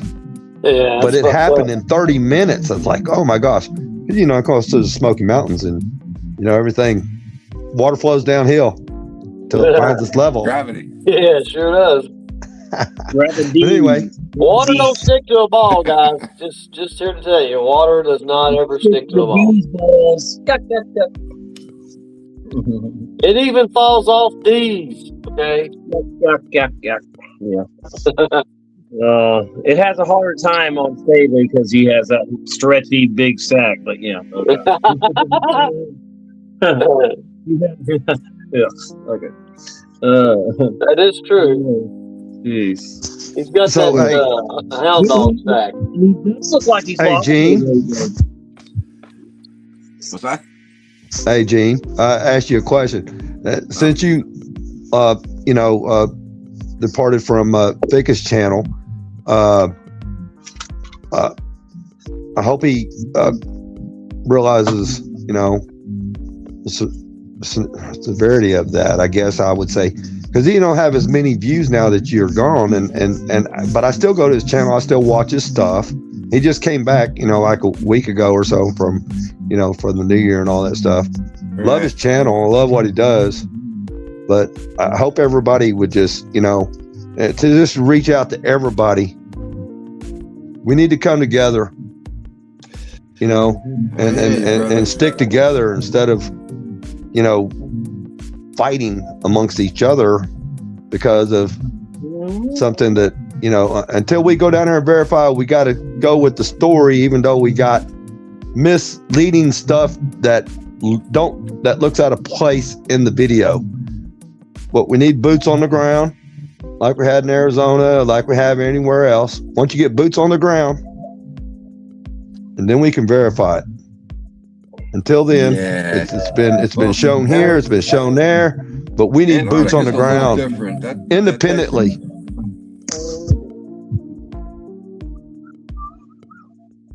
What'd you say, G? Than most places. It's not easily accessible. No. You know, and from what I understand, it's thousands of dollars to get there and back. So a lot involved. So the money is definitely an issue. At least for now.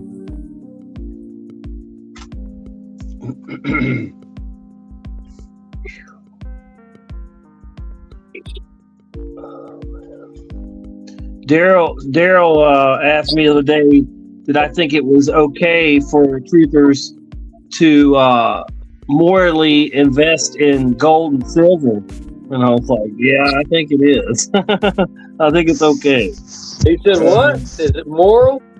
Morally okay, yeah, or whatever. Well, I guess. Why not? Well, it's okay, but you can't eat gold and you can't eat silver. I don't care how much gold and silver you have. When it comes to food and water, that's priceless. Yeah. Yeah. No, but I mean, if it's definitely, I don't see it as a moral thing. You know, money is just the tool we need to get through what we got to do in life. So yeah. Now, if you stored up more than you would ever need in your lifetime, that's I would say is different. You know, if you're just a one of these billionaires that can't get enough. You know. Well, it's just like salt. You know, everybody needs salt for their bodies or horses or everything. That used to be more expensive than gold back in the day, they say. Yeah, that's what I read. The original currency, for a lot of shit. You're right. Seeds were worth more than gold back in the day. Bullets and salt. Bullets and salt. Yeah. That's where they're saying can't take it like a grain of salt came from. Yeah. Oh. Yeah, I was wondering about Vika. I know you used to be on with Vika. I'd watch it too, but I didn't know. So what made you decide to not do shows with him anymore? I never did know why. Well, you know, we did Antarctica for a solid year, bro. Yeah. And I found it harder and harder to really kind of want to go back and talk about Antarctica again and again. Yeah. And I get that. You know, it just kind of got old. So I was sticking it out too, though. Hoping it was going to end. But then once Antarctica ended, it switched into Dave Weiss. And I thought he was kind of throwing Dave Weiss under the bus. And I don't see what he was saying. And he didn't like that I didn't see that. And I ended up leaving. Like, I'm not coming up here and gonna fucking throw these guys under a bus. I'm not into this conversation, bro. I can't do this. And I was getting quieter and quieter through the weeks and the months I was telling my wife every week, I'm like, how am I gonna go on here and talk about this? I'm like, I don't know how to do this anymore. I'm like, what am I doing? And then Dave came up and kind of blew a fuse on the show live. And I remember that was because of me. That was because of me, because I talked about contracts. Promise you, man, it's all about contracts. Well, I think it was, Vika was trying to say that he was covering up, and he's part of the TFE thing, and he's just, I don't know, man. It got to be too much for me. And I was like, bro, I don't see this. Because I know a guy from up here where I live in New York, and our kids are friends in school. So like 10 years ago, I went over to the guy. I went over to plenty of the parents in school. It was a great audience, you know. And so a couple of weeks later, he's like, "Hey man, you're into that flat earth thing. You ever heard of Dave Weiss?" I'm like, "Yeah, of course, you know." And he was friends with Dave's old partners from like 20 years ago, 25 years ago. And he was like, "Yeah, I hung out with him a few times. He's a really good guy, you know. He's friends with I'm friends with his partner." And you know, so I'm like, "Oh, I don't see how a guy like from a printing company can go to being this federal agent that's trying to, you know, hide information on the world right now. You know, I don't understand it." And I felt bad. So I that's what I told everybody on the show that night. I was like, I don't see this. I don't get this. I even have a friend who knew Dave years ago, which helped. And I met Dave. I hung out with him a few times. I think he's fucking really cool, and I still do, you know. So that was it, man. I ended up never going back on. All right. Yeah, he was even talking about what's the Indian guy's name? Shiva. Shiva. Yeah, he was going down the Shiva rabbit hole too. Yeah. And how, you know, how that got all messed up. I don't know how things go and don't go and who does what and why and all that shit, man. You know, it's not easy to line up a guy like Shiva. And Shiva seemed to have his mind made up long before the dates ever got settled between the two parties willing to hash this out. Shiva ran for fucking president, dude. He ain't fucking playing around with flat Earth. Yeah, nah, man. Yeah, he's a globey. He's in the goddamn club.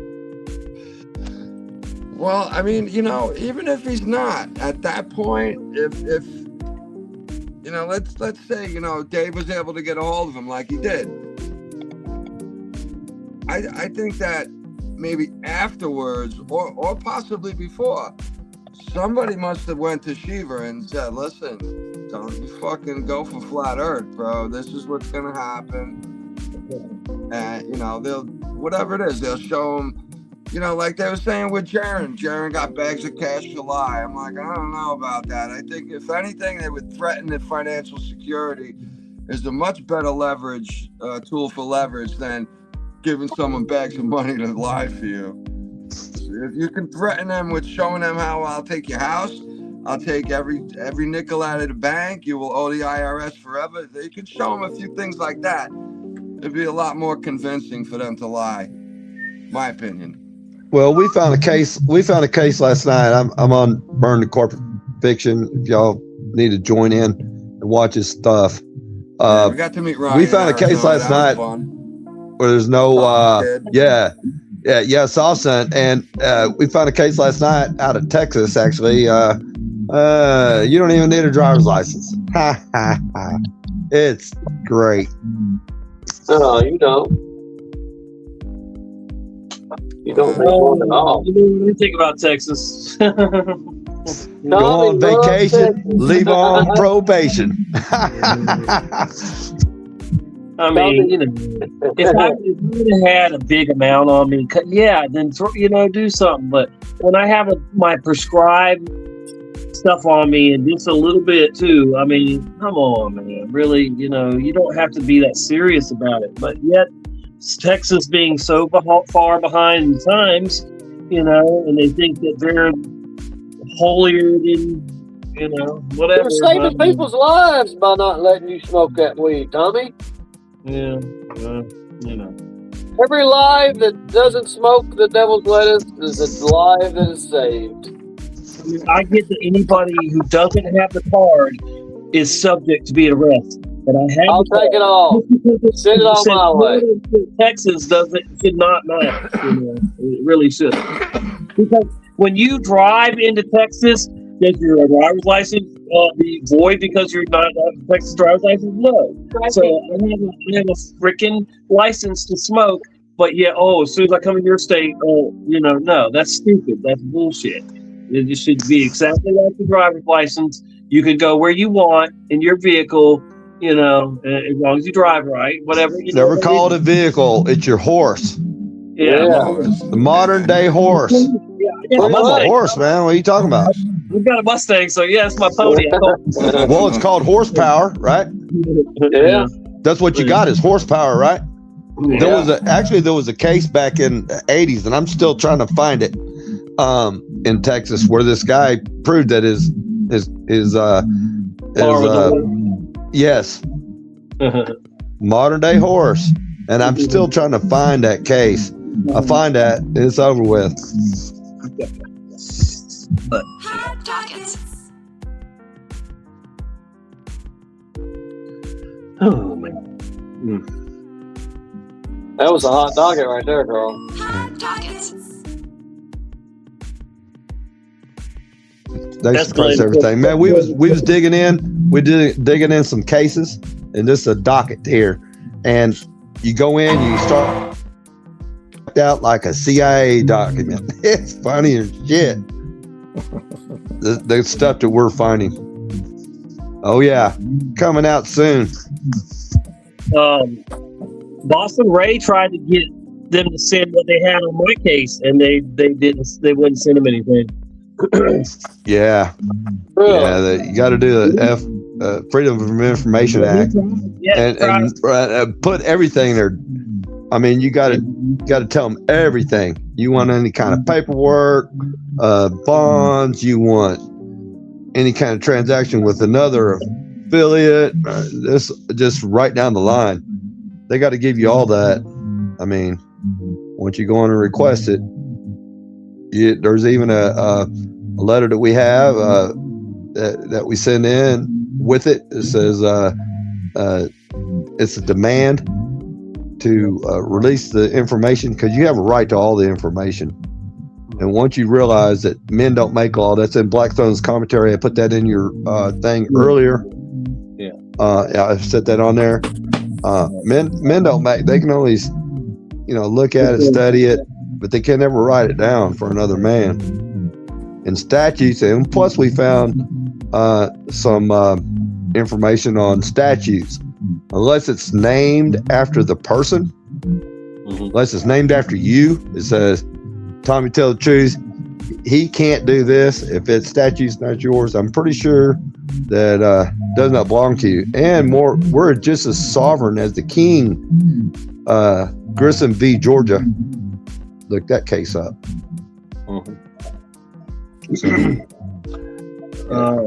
Statutes can't stand against a man. I guess proof I'm a lawyer who I paid very decent amount of money to, who was a he was an experienced drug attorney, and at the last minute he turned my case over to a bankruptcy lawyer, a freaking clown. Yeah, you never want to get an attorney. You never want to get an attorney in court. Represent yourself. Like I said, go to Burn Corporate Fiction, and then you'll understand. Join the Juror Society, and you'll understand. I'm telling you, it's phenomenal what we find. Every week we're finding something new, and it's just mind blowing. So put that in your summary. Right. Well, they wanted to give me 2 years in prison for less than 3 grams, and they wouldn't even back down to 3 years probation. It was 4, and I've already basically done 2, because I was going there every month checking in on free trial release, and I'm not going to be off until February of 2029. That's insane for something subscribed to me.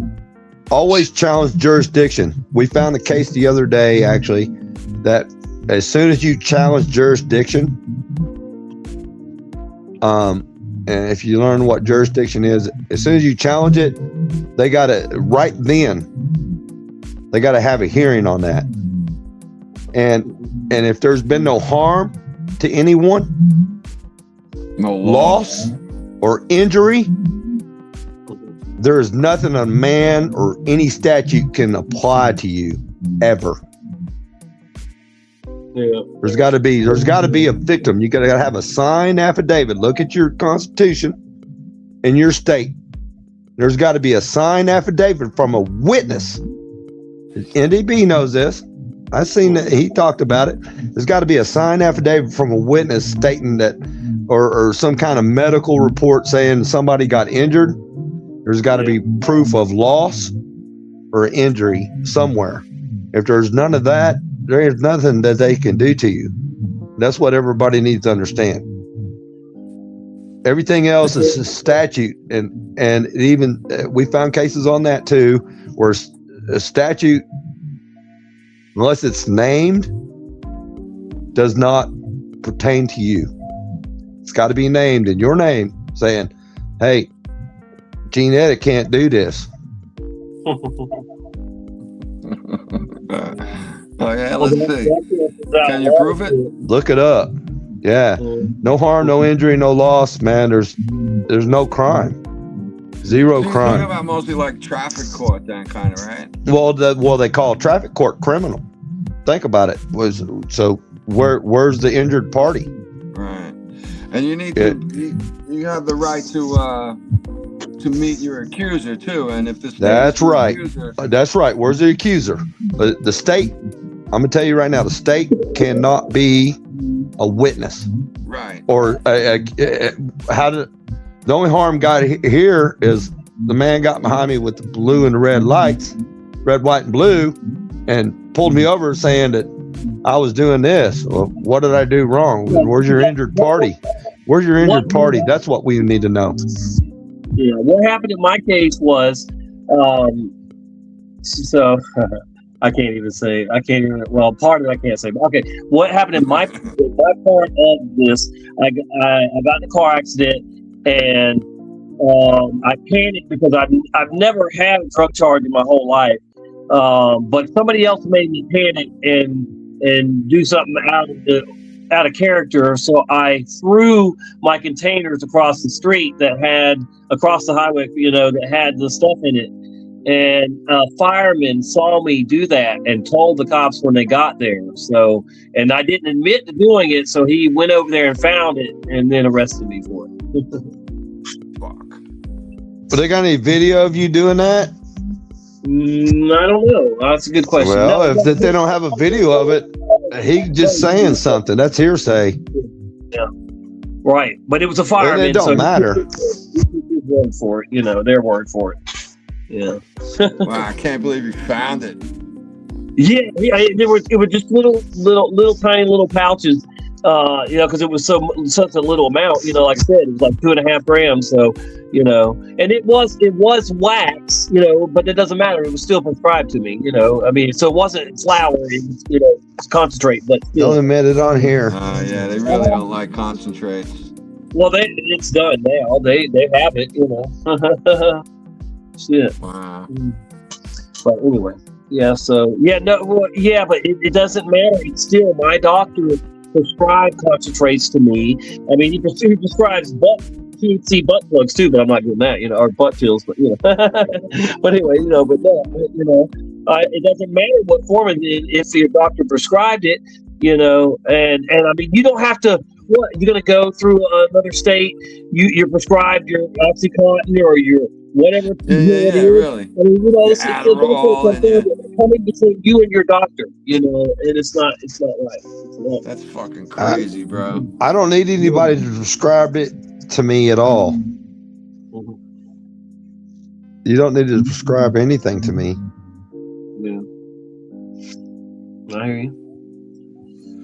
What a lousy And you should state that. I don't need nothing.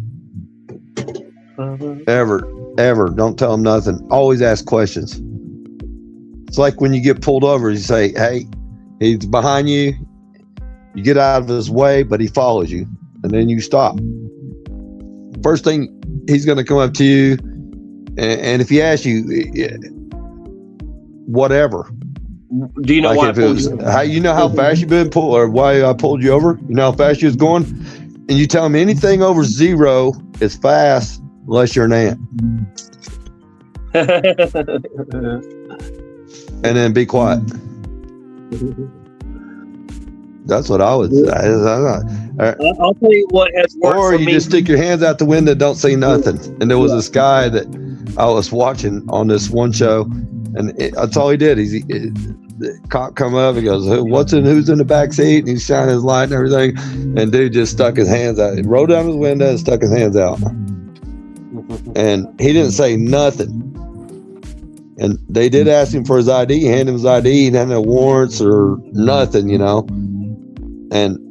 But he didn't say nothing. Just stuck his hands out the window. And the cop was saying, "You're dodging me. You're dodging me. You're dodging me." Dude didn't say nothing. See, because if you say something after he says dodge or whatever, then they got reasonable suspicion. You know, don't get into RAS at all.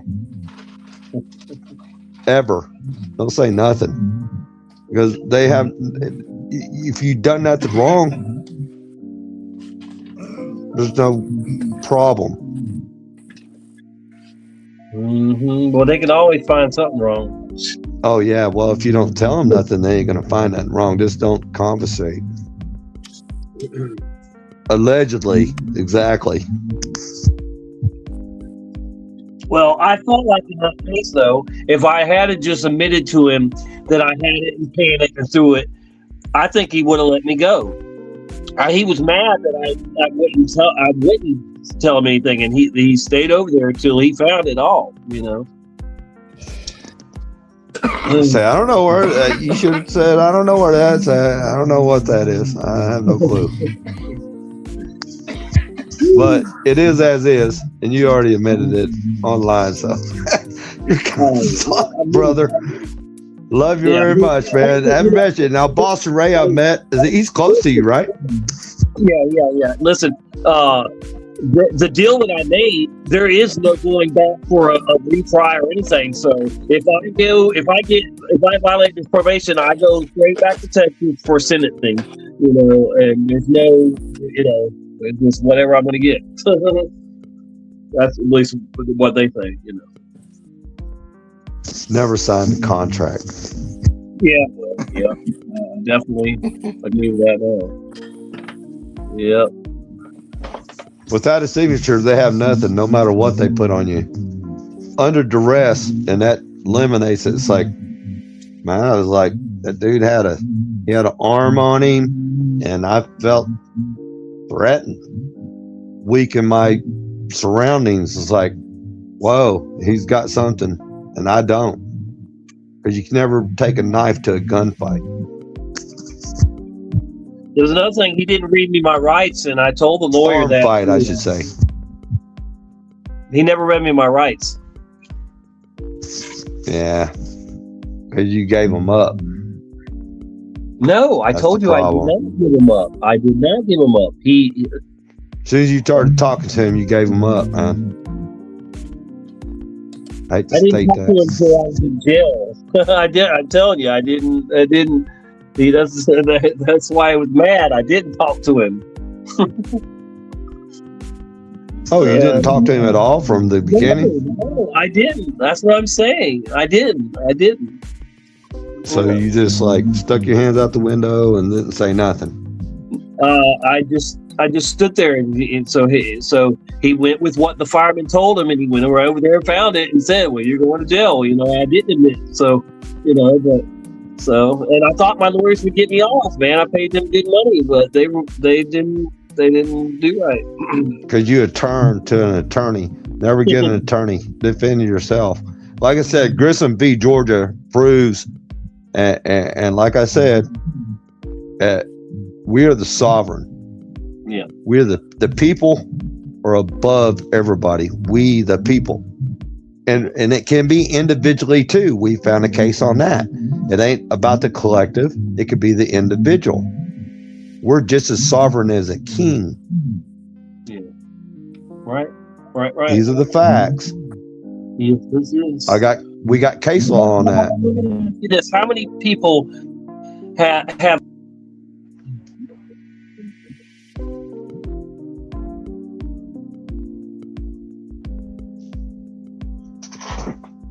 I can't hear you. Got your mic off. Audio, We're Tommy. just as sovereign as the king. Okay. We're above the king, or just as sovereign as him.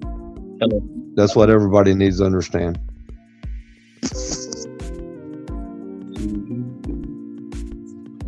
Yep. We do have case law on that.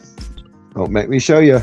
Oh, so what I was saying was, how many people have followed the sovereign way and been successful, in course, though, because I mean, Lately, it's a lot of us. It sounds Lately, a lot so of easy, us, sir. but really, what's the successful rate? What seriously? Because every time I've ever seen them, because they love to show, when people try to do the sovereign thing in court, and I've seen it on TV where it never goes the sovereign's way, So well, nobody showed him Grissom v. Georgia. Yeah, Because nobody showed him Grissom v. Georgia, and that's it's an early case, and they'll say, "Oh, old law don't work." Bullshit. This is law. So this is law, yeah, right here. Well, how do you force their hand to recognize it then? Well, like I said, go to Burn the Corporate Fiction, and you'll understand. Yeah, it must be something more than yeah. Because I mean, I'm just trying to see. It sounds great, but I don't know. I want the proof that it's really working for people, like it should, because I agree with it and it should be. But it seems like they just laugh at it and throw you in jail anyway or whatever. Well, the reason why they're laughing at it is because they want to go in there and compete with the courts and Well, they want a job. Yeah, they want a job where they shouldn't be anyway. Probably, or whatever. Yeah, they want to keep their job. Yeah, so they just need to go in there and stand their ground and say they didn't cause any loss, injury, or harm, and you got I can't injure the Commonwealth, therefore you got no real case against me. They're playing the victim. They take over as a victim in cases. Yeah, well, they can't be a victim. State can't be a witness to or a victim. No. Ever. They do. That's what you need to understand. Once you understand that, it makes it clear. State can never be a witness or anything. It's like you said, like a traffic. You was traveling too fast on your horse. Well, okay. So I was traveling fast. Like I said, it comes back to anything over 0 is fast, unless you're an ant. Yeah. But they'll take that as sarcasm. Like if you told my dad that when he was a cop, he might. But wonder if I showed him case law. Wonder if I showed him case law in this situation.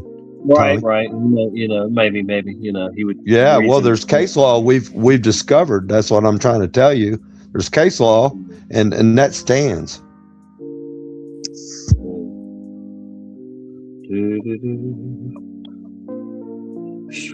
Man.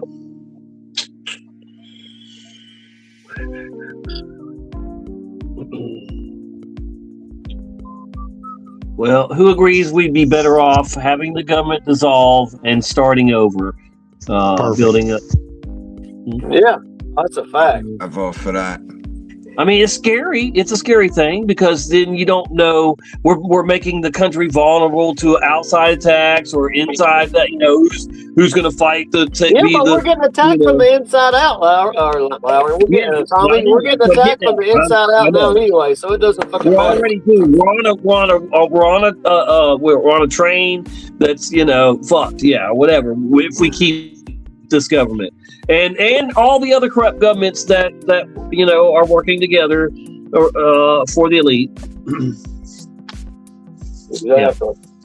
Yeah, we got hey, Rico. What's up, Rico? Yo. Rico Suave.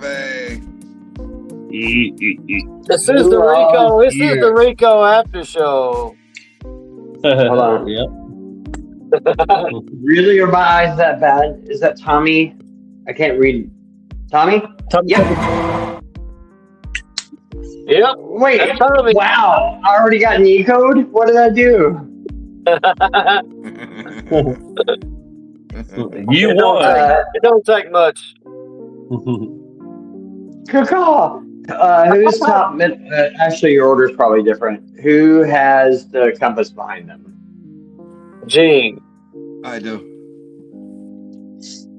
Gene edited, Gene? Yeah. Yeah, what's up, brother?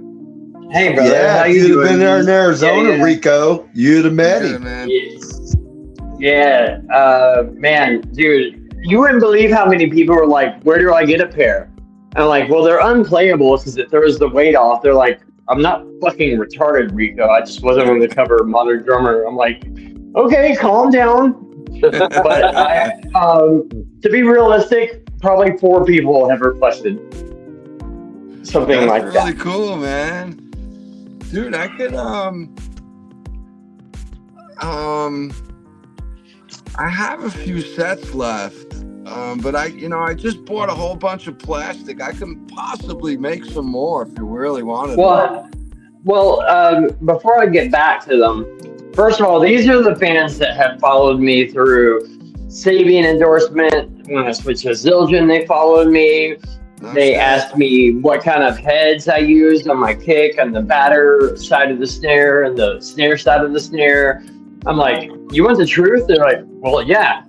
Dude, I play whatever they're going to give me in a box. You know, like, they send me, whenever you get a head endorsement, you don't get the store-bought like cardboard box. They send you every size that you play in one big box without all the extra like shenanigans. Okay. And I'm like, I'll play whatever they give me because I go through like a head every 2 nights on my snare. Wow. Yeah, but I have this group of kids, and when I say group, head I every mean 2 nights. less than 10 people. Like I had to throw one. I used to live behind the Hard Rock on Broadway and 2nd in Nashville, and one kid wanted to come to an after party there, and I caught him in my living room. We were all in the bedroom doing a little drug that I believe they pronounce cocaine, and he was like videotaping. Oh, this is what Rico reads. This is what his front view of his window looks like. You can see the people down there, but they can't see us. Like I have a little obsessed group of probably like 8 kids, and they watched the show and they saw what you did, and they're like, "How do I get some?" And man, you know, some of the coolest careers start from something that small.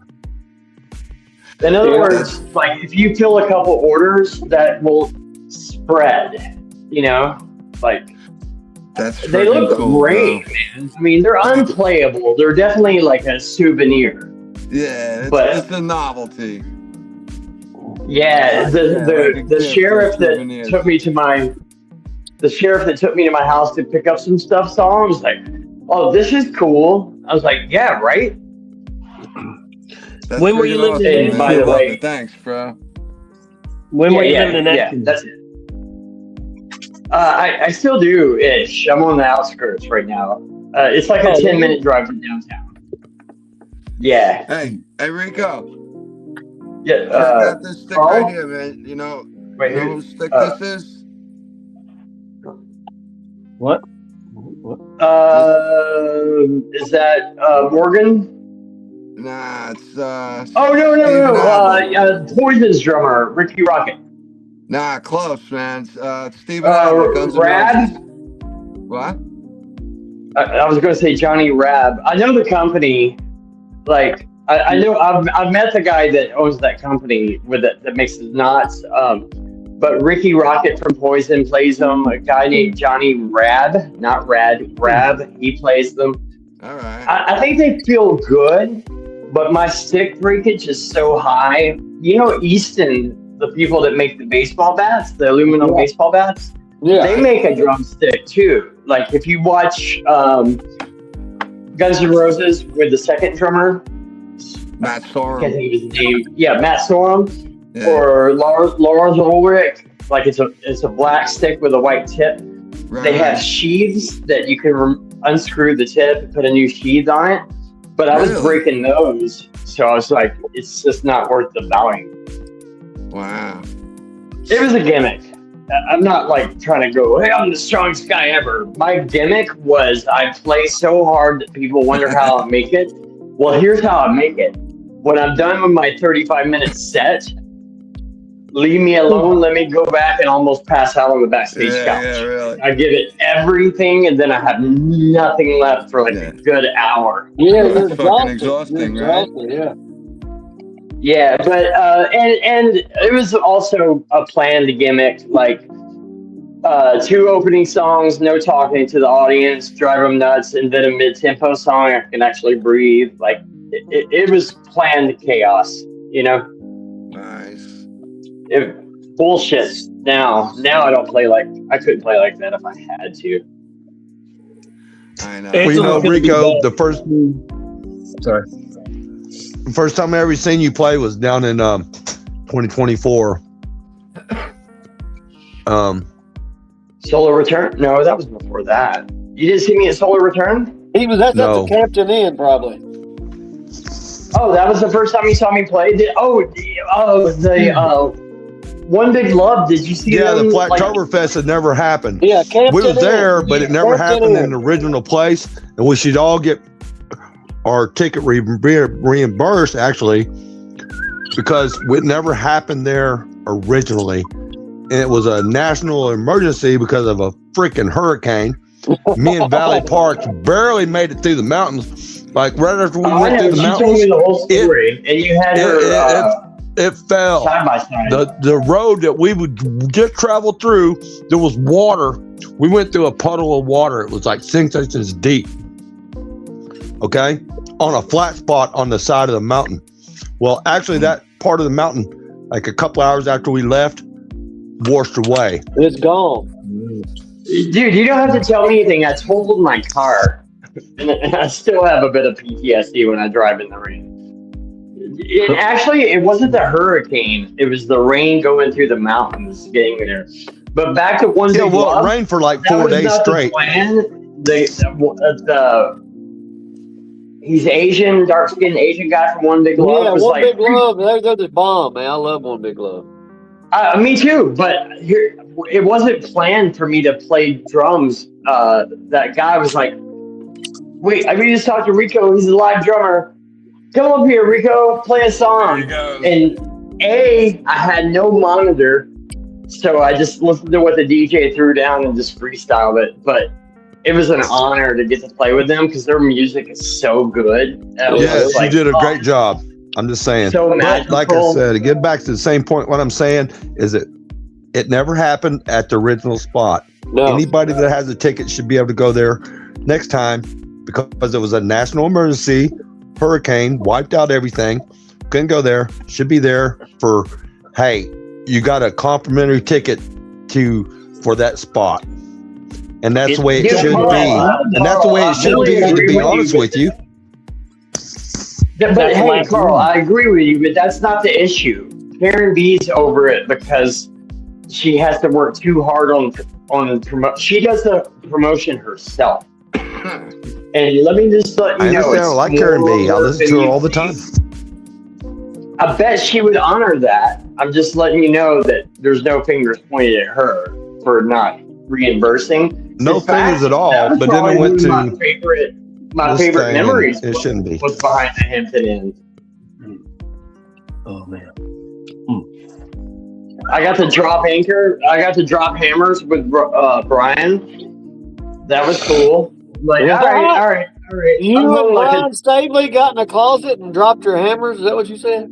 There's no closet. No. Here's actually, you know what? I'm trying to make you guys laugh. Actually, the only thing that happened was I was talking to some people. I was like, "Hey, you think I could get arrested?" And I wasn't looking where I was pointing. If I walked over there to go piss and I look at where I'm pointing and Brian Stabley's already like looking back with a shading grin peeing, I'm like, oh, okay, I guess it's good. I love that dude. I just talked to him last week. I was like, hey, man, I know you're over the internet, but would you do me a huge favor and come on Sombrero? Like, you're part of a long list. Tommy, you're on that list in my heart too.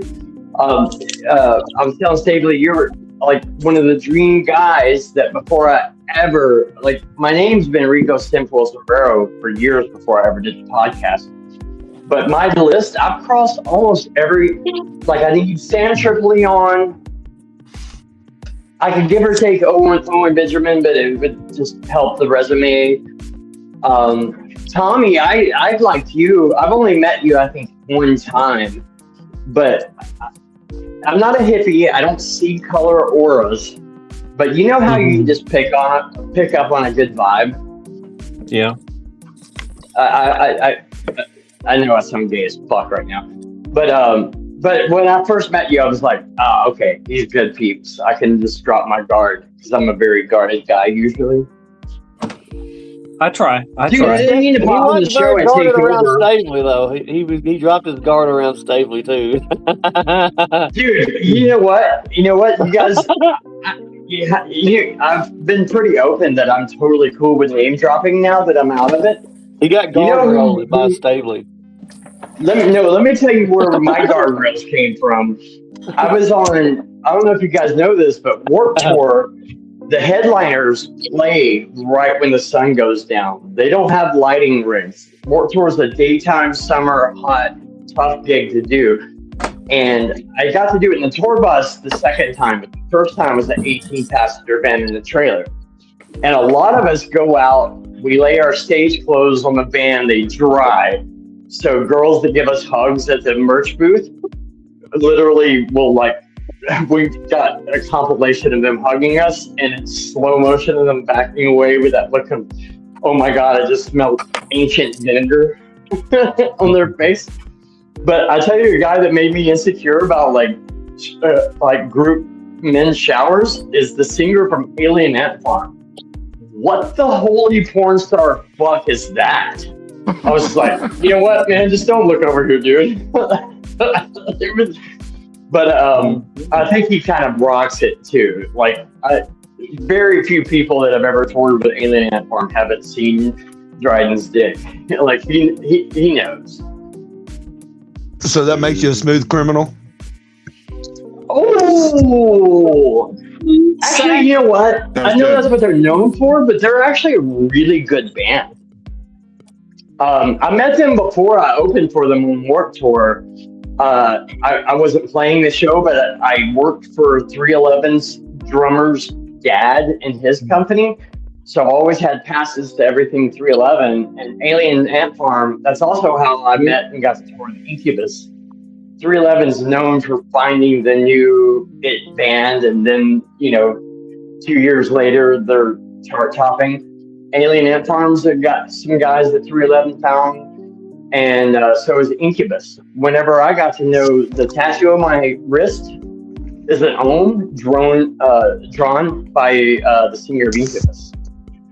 Cool. So what year did you come to Dallas and during the Warped Tour? I'll let you know if I was there. Well, we didn't do all of Warped Tour. We didn't do Dallas, but I played Dallas. What's that city? Or not city, but that section where all the clubs are? Deep Ellum. I played Trees. Oh, I did play a big show. What was the name? Bowling? The Bowling Bowl? No, the Bronco Bowl. Does that sound right? Yeah, the Bronco Bowl. Man, you know what? That's the first time I seen, like, it was, I think it was Lincoln Park played there, and what was that other band? And actually, they're going to Australia this year. Head East, something Head PE. Oh, dude, I know those guys too, dude. Man, Really? The same producer. You'll have to look this up to believe me, because this is going to sound like a tall tale. But Steve Thompson, his first big break was he mixed Appetite for Destruction by Guns N' Roses. He mixed, not produced, mixed Injustice for All by Metallica. But his first production was Korn's Follow the Leader. He produced Head PE's second LP, Broke. And Head PE needed to do a radio version of their first single. So they came in the studio. We were... you're not gonna believe this. I was doing a gig for one of 50 Cent's guys called G Unit, his name was Young Buck. I was programming the beats, and that's where I met Head PE. Like, the lead singer's like a black guy with dreads, and they're kind of alternative metal punk rock, but they're just really good dudes. The drummer actually did our merchandising for us for a while. Like, I bet he still does that. Like, that was his, like, a lot of people think if you're on a record label, you don't have to work in between tours. Man, that's a myth. Like, we all go back home and go to Home Depot. You gotta work. I did not mean to call in and take over the show. I called in because you sent me a link. But now, Tommy, I'm obsessed with getting you on the show. Carl, you would make a great guest, but you're not going to ever make the cut, so you're not ever allowed to be our guest. Gene, Right. That's your show? Yeah, you're not allowed on. Okay, well, here's the situation then. You know what? You changed my thing. When Mark Sargent was on there, I was only 20 views behind him out of everybody else. And then all of a sudden, let me tell you, Rico, and then all of a sudden, my views got changed. And like now it's only like 296 or something like that. But I okay, so you do get that I'm joking because you've already been I was only 20 things, and I'm not back. Welcome back to your show. Don't you tell me? Really? What? No, the joke I was trying to make is you've already been our guest. But Gene, yeah, but I people on there really more than once. Oh yeah, several. Yeah, Watson's done 4. Mark Sargent's done 4. Yeah, like I'm kind of running out of new people, you know. But we were never meant to be like, hey, our show is all about this guest. It's just turned into a habit. But hey, Tommy, would you be down for, like, usually the way I do it is I get someone to find a date they're cool with and have 1 or 2 like 30 to 45-minute conversations to pick your brain. And I like to, like, what really gets me hard is origin stories. Like, what woke you up? What was your process? Did you go through a lot of backlash from your friends? Would you be down for the show? You're going to get backlash from Valley. Ha, ha, ha. Get ready, brother. I love you a lot. Get ready. Ha, ha.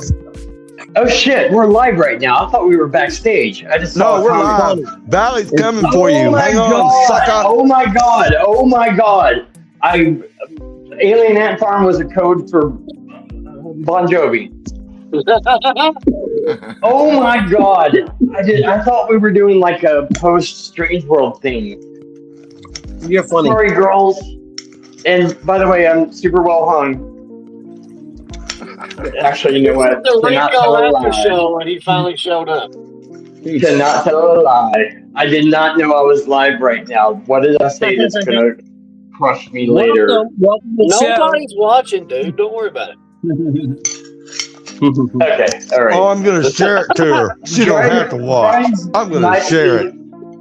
Wait, there's a lot of like.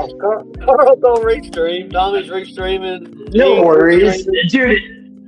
It's not like I'm putting them down, but you do learn a lot of like tricks on the road. Like when you're actually in the tour bus, like if you fall asleep on something pretty bad, like or having a bad trip, they like to duct tape cardboard all around your bunk and let you wake up, like not knowing where you are and stuff like that. But speaking of driving from Alien Ant Farm, he had this thing he did.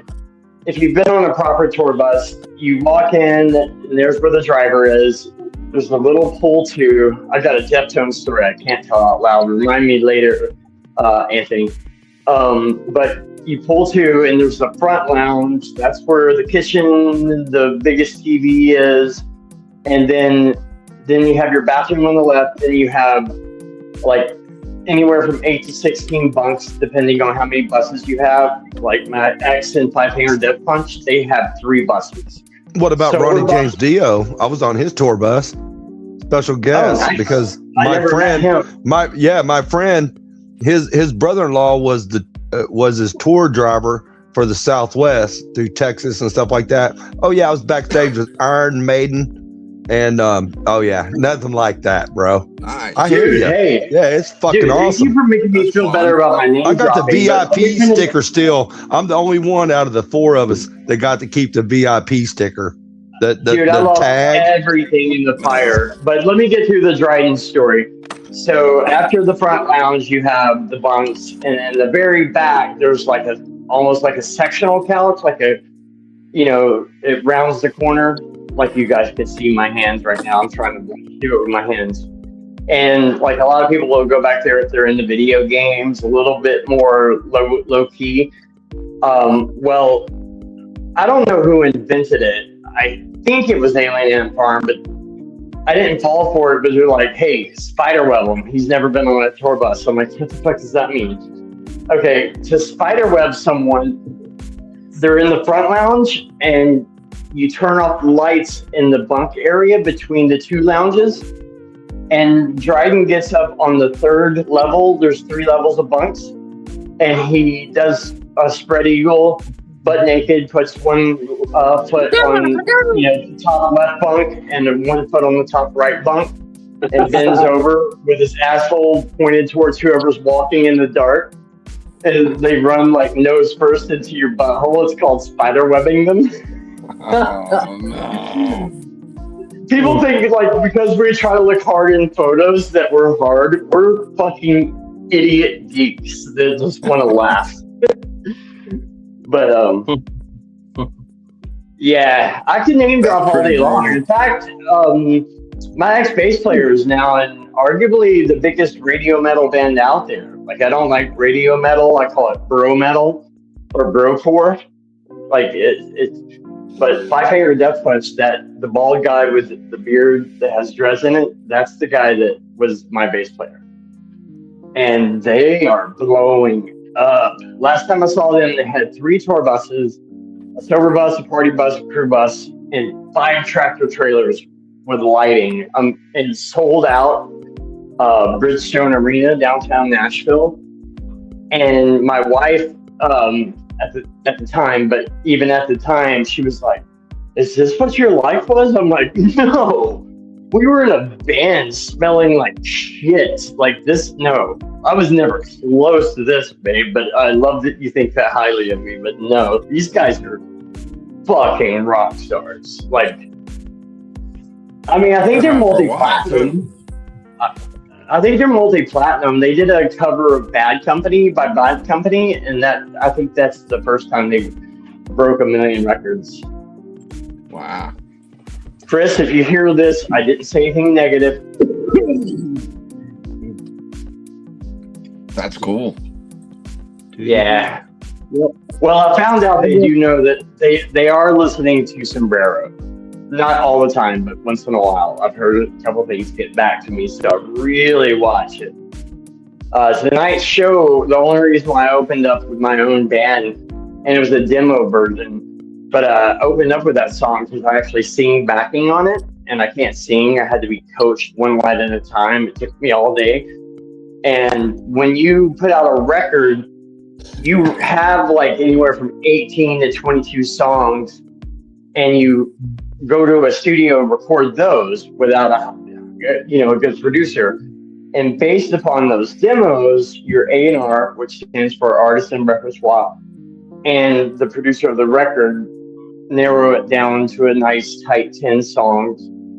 Well, the song we opened up with tonight, not only was it a demo version, but it never made the record. And it's called Remind Me to Breathe because my wife was pregnant with my now 16-year-old daughter, and I could not get clean to save my life. I'd come home, get clean, get back out on the road, and what's that whole generic saying? If you hang out in the barbershop long enough, you end up getting a haircut. It was impossible to stay clean out there. For me, it was. I mean, there's people, better than me. And Chris from Five Finger Death Punch is one. I think he had a little bit of a cocaine issue. Probably was less than a year, and now he's stone cold sober. And they're still endorsed by Jägermeister. We had a Jägermeister endorsement, so we got to open for Slayer because of Jägermeister. And I don't know how old you guys are, but Slayer was like, oh my god. Yeah. Man, I The seen young I need seen to Slayer see me back in the now. day. Oh my goodness. Yeah, I Yeah. saw Slayer a few times.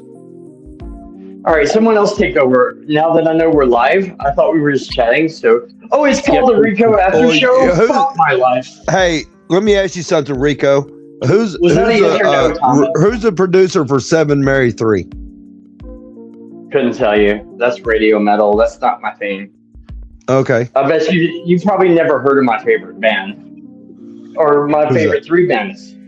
Oh. My favorite band is called Norma Jean. My favorite 3 bands is Norma Jean, He Is Legend, and Every Time I Die. No, can't say I told you. No, but hey, I wore a Norma Jean shirt to one of Karen's festivals, and a couple walked up to me going, "Oh my God," blah blah blah. And I'm like, yeah. Not only am I into them, but I've interviewed them as a Actually, if you know how YouTube lets you do posts, like a post or 2 ago, I put a link to my first attempt at doing the internet thing, and I'm interviewing the singer. And when trying to be quiet because the team I'm at my mom's house right now. I'm at If I'm not mistaken, the producer is Scott Burns, maybe for 7 Mary 3. But my brother, he was in a band back in the day, and he did a lot of tours, and he went down there. And they did 4 tracks at the studio down in Florida, and that was one of the biggest bands that I seen. And I remember that, so that's why I can remember. Superman song, is that the right band? Superman. You still call me Superman? I'm tone deaf. I'm not gonna try to sing. Tommy, was that a yay, nay, or maybe, or you just don't want to say online about focusing a show around your wake up? But You talking to me? Yeah. What'd you say? I'm asking if you'll come on and give us your Okay, I will. Yeah, of course. Can you guys see that? Only thing is, we might have to. I might have to hire somebody that's in the chat to babysit for me, because my grandson really doesn't like when I join shows or go live, and he wants to be the he wants to. Oh, sure. Yeah. Well, my youngest Atticus is always bouncing around. Just so I can put this down, what I'm showing you. I'm doing way better health-wise, but when I first got sick, with my liver, Corey, the singer of Norma Jean, sent me this windbreaker for free. Can you? Nice. You Yep. See yeah, that? I see it. Nice. Yeah. We like free stuff. Dude, I'm a swag whore. You send me 3 stickers, I'm a fan for life.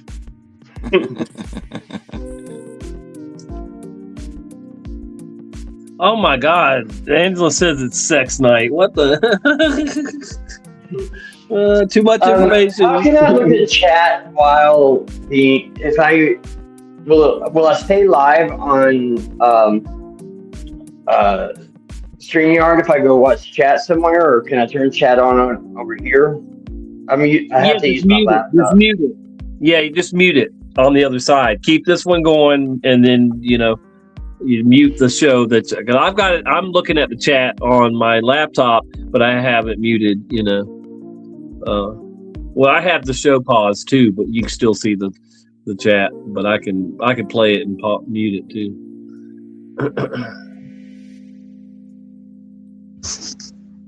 Hey, gentlemen.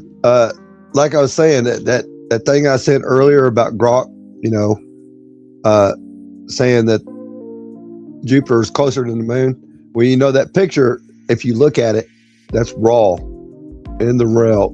P900, is the original globe destroyer. Jupiter, it's something 400 million miles away, something 236,000 miles away, and they look like they're right next to each other. That was crazy. And so what I did when I put that into Grok, and they say AI, whatever, and actually Dave Watts did a show with somebody the other day, and it was Sage, was the AI or whatever. Stacy. And it's Stacy. That's what it was. Yes, correct, Yeah. Tommy. And then, but anyway, like I said, I put it in there, and I said, I asked it. I said, which light is closer, and then you can show me how it looks in the sky. And that's what it did. It showed Jupiter in front of the moon, but that was during the day, and during the day it's hard to see is when that happens. Sometimes it's either going to be behind it or it's going to be in front of it, depending on, because like I said, I got parallax in Jupiter. I can prove that. I did over 60 days of Jupiter. Oh shoot, it was 421 somewhere. So yeah, it's 421. Let's spark it up, Sparky. But anyway, I'm just saying, is Grok correct? Is Grok wrong? And that's supposed to be the smartest AI out there. But it showed me what it was in the sky, and I'm like, that's why I showed it to everybody. And it's like, if that's the case, you know, it destroys everything that they say about their cosmology. I got a fancy compass here that has like a line of sight thing too. You can look through it or something. I don't know. Can you see it? Nice. Yeah. I don't know. Anyway. Anyway. Everything is south, I guess, right? What does the check mark mean there by my name up in the corner there? Is it You're green suspect. screen? You're suspect. I got the green check mark. It's a green means go. You're under investigation. I got you. It's your turn to smoke. Well, we can do it. We've done it It could before, be one of Tommy. those FOFA moments. We've done it before, Tommy. Y'all ought to come down when it gets warm, man. Come on down. Come on down. Let's just go ahead and seal it. Let's make it. We're going to do a 420 meetup. Let's do it. I am bad at the internet. Well, let's guys. do it on 420 then. 420. It's not too long from now. A couple months. We'll be at 420. 420 is on a Monday. So we'll start at midnight on That'll Sunday. be Earth Day, birthday, right? Is that what they call it? We'll start at midnight on Sunday. Hey, 420 this year is on Patriots Day, it says. On what day? It's Patriots Day. Well, fake Patriots Day, you know. Hey, is this private chat I'm sending you this in right now? What? NDB, you have a great show, man. Love it. Hell yeah, we try. Oh, dude, I'm so glad you're back on the scene, dude. Well done. Well, I got your backstage. I see the backstage song we played tonight. Oh, I see it, yeah. Yeah, that's the song. If you listen closely, I'm doing the backups. Like, there's one line you can hear me because I go a little off pitch.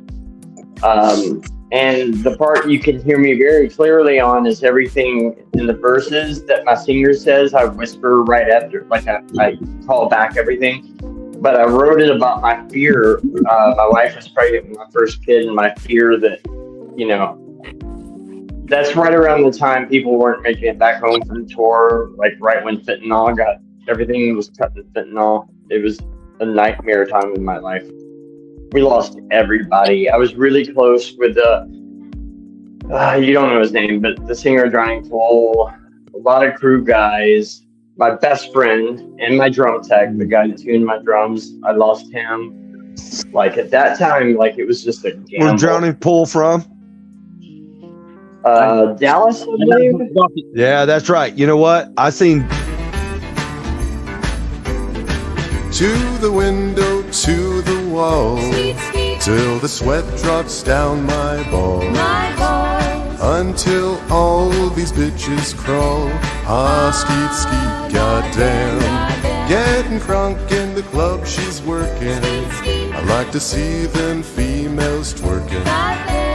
Taking their clothes off, bucking naked. ATL ho, don't disrespect it. 369, damn she fine. Hoping she can sock it to me one more time. Bring your ass right over here, ho, and let me see you get low. To the window, to the wall, till the sweat drops down my balls. Oh, by golly, skeet, skeet, motherfucker, goddamn. That song "Funky Town" that was from out of Texas, Funky Town, Fort Worth, Texas. It's been a while. Take me to Funky Town. Dude, that dude is one of the nicest dudes ever. And you know who was made out to be a bad guy that just isn't a bad guy is Fred Durst. Okay. Dude, that dude, he's a fucking sweetheart. Like, I think it was just what he wanted people to think of him as, like guarded and like overly confident. Boston Ray there. I see. Yo, Boston, man. Hey, Tommy, I want to come down to Pensacola. I work down there on the military base. I used to watch I used to watch the back in the day. This is during I went there right before Katrina, and I watched the waves come in from Katrina. Other than that, it's flat. That water's flat down there in the Gulf until a storm comes in. Other than waves from wind or anything. But man, the Blue Angels down there, man, I used to watch them fly all the time, man. It's phenomenal what those F-16s can do. Yeah. Hey, Carl. Ray says, "Whoop, there it is." Hey, Carl. So we can all get perspective. How bad was Prohibition? But I watched the waves come in and I got pictures of it too. Somewhere. The waves was coming in at when they started coming in. It started 4, 5, 10. I got them up to like 12 or 15 feet, and then they shut the island down. I was working off Perdido Key. You know where that's at, right? Of course, I can tell you right something there, about the Floribama area. Man, that the Floribama bar. My dad man, was awesome. security guard. My dad was a security guard at Floribama for a while. Yep. All right, so check this out. You talked about hurricane. Which one? Katrina. Katrina. Well, Ivan was way worse than Katrina for Pensacola anyway. For Pensacola. Yeah. Oh my God! It took out the interstate. It took out Interstate 10 for a long time. I mean, 40-foot waves. 40-foot waves hit the interstate. That bridge right there. It took that bridge out, and then they built a new one. Yeah, 40 freaking foot waves, and I lived about a half a mile from that bridge, so everything around me. I went outside when it first started, and then I got slammed up against the brick wall. And I'm like, okay, I'm not coming back out after this, no more until afterwards, and everything was messed up, pretty bad, everywhere when I went out, later. Right. Yeah, I remember after Katrina that winter it snowed there in Pensacola. Yeah, snowed outside. It wasn't a lot, but yeah, just enough. It snowed here this morning. Actually, yep. But it didn't stick, for long. But this is 2 winters in a row we've gotten snow. I think the whole last year I got like 6 inches, didn't you? It was a few. Definitely stuck around for a few days. Yeah, it was enough. It was snow. And that I've seen it one other time have that much when I was a kid. So, there's a lot of years where there ain't even a chance of snow. And, but I think even like, right now, Angela doesn't have any snow. That's kind of weird, don't you think? But I think it's all shifted down this way more, and she might end up having milder winters as it goes on, and we have worse, But I don't know. Just have to see. That's when you Kim my trail. Yep. Trail D's. But yeah, they're spraying. I think they spray now almost the same everywhere. I mean, and when I say everywhere, I mean almost literally every state or whatever. And it's they're never going to stop that. Even when the government shuts down, they still keep spraying. They love to spray every day. They love to spray every day. Well, they was supposed to. They had a thing where they was supposed to stop it here in Tennessee, and I don't think so. But unless Kentucky's like, when I look north of me, unless Kentucky's like 20 miles away, and I know it's not. Unless they're spraying up there and it's drifting down here. But no. I did live 20 miles from Kentucky in Tennessee. I lived in Bethpage, Tennessee, and it was about 20 miles from Kentucky. And then, man, I could not believe how much they sprayed out there. And if you want to see, just go look on my channel, and I have videos from over a decade ago when I was there, and how bad they sprayed in Nashville too. I have Nashville videos, and I mean it's some of the worst spraying I've seen in my life there. Oh my God, I mean it's amazing. It's a Kentucky drift by. That's all. I promise you, it's more than that. But what amazes me is that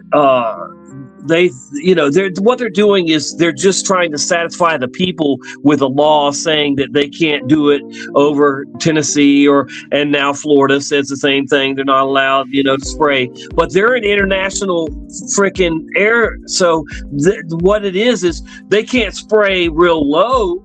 But we know it. What goes up comes down anyway. But so their thing is they have to keep staying up in the international air zone, whatever, and they can keep spraying. So they're not entering the air. That Tennessee owns. If they own it, or whatever. Well, here's what happened. Last year, I was down here at the bottom area, and I was like, man, and they started. I brought the camera out, right. And I'm looking around, and you could see like they were trying to hide something in the sky, and then all that stuff fell down. It was like you had the top layer, probably 3,000 or 4,000 feet up a cloud layer, and then after that, when they went by, and I got it on video, man, that stuff dropped. And it was about 100, 200 feet off the surface of the level plane. And it started turning black. It was nasty. It was nasty. But you could see what they were hiding up in the sky, and it looked like big fucking balloons. It was funny. And you could see it in the sky. It's like because it was towards the sun. So that little area, whatever it was that was hidden, was casting a shadow, and you could see the light behind it coming from the sun, and it was crazy. I got footage of this stuff, man. Right. Unbelievable. Clouds behind the sun or stuff. No, well, whatever they sprayed. And then what came down to the ground about, like I said, not even 1,000 feet off the surface. And then, like I said, the shadow from what was above the spray.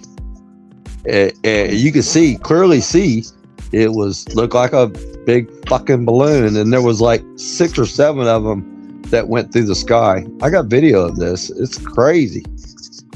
I don't know if I posted or not, but maybe I need to. Yeah.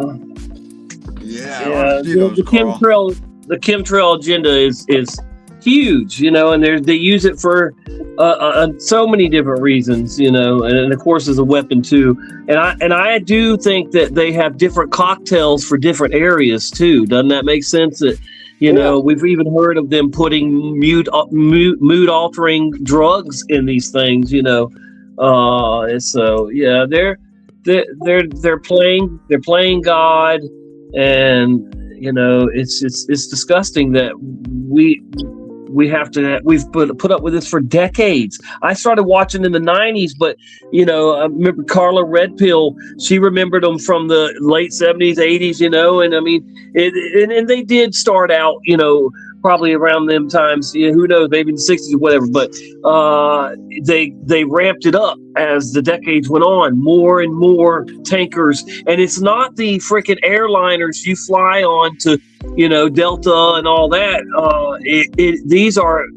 These are private jets, but at first they were the Air Force. The first ones I ever tracked and watched spraying were Air Force, one after another, Air Force. And then it seems like now, they're unmarked, but they're still Air Force, involved. But it's, and that's why I like that one girl. I don't know how real she is or what her agendas are, but that the one that was in the Army that discovered all the chemtrails, all the stuff they were buying for it and everything. Yeah, wasn't she like out west somewhere, like in either California or Nevada or something? Yeah, probably, but I can't even think of her name right this minute. But anyway, she's I mean, God bless her for whistleblowing that, but people like me we already knew, what they were doing, and but it's nice to have proof from somebody that's in the know, that it is really going on. And like I was sat down in 1994 by my girlfriend's dad, who worked for the government, had top secret clearance. Now I don't remember now what he was actually involved in, but I mean he was a very smart man that definitely had some rank and stuff. Anyway, he introduced us to the New World Order and the One World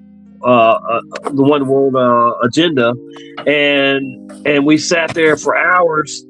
And everything he told us has come true, and is yet, even because he talked about 2030, even then, 32 years ago, and their agendas. And he, it blew our minds. But from that day forward, we went about and told people, hey, down with the New World Order, what their agendas are. And, and I was a full-time truther from that point on. Yeah, never take the thing. Never take the thing, and you'll be okay. Ever. The thing. Yeah. We got that. It's like the Fantastic Four. There's the thing. Think about it. We don't want the thing. We don't want your thing. We don't need it. Yeah. Who says you need our thing? I'm not stating anything. I'm just saying we don't want the thing. Yeah. What thing is it? Tell me. What are you talking about? It's all about words. Yeah. We don't need that thing. Who says I need it?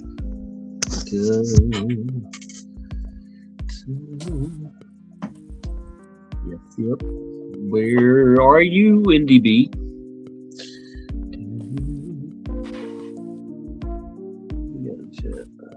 I got you, Rico.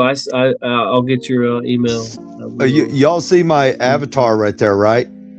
That right there is, look, I was like 40 feet back from the deck, and if you look at it, there's, we make things plumb level square. It's the only way you can do it. So you got a deck there that's level, and if you look at it, there's an ocean in the background. Now, say that's from point to point at the distance, it's flat across, all the way from left to right, with a level thing that, because we make things plumb level square in the 33-degree masons. We make things plumb level square. True. And let me tell you something. You can never build on anything plumb level square if it's spinning. That's the facts. Get on a merry-go-round and try to build something plumb level square. You can't, because it's always moving. The bubble's going to go one way or it's going to go the other, and never set in the center because of motion and force.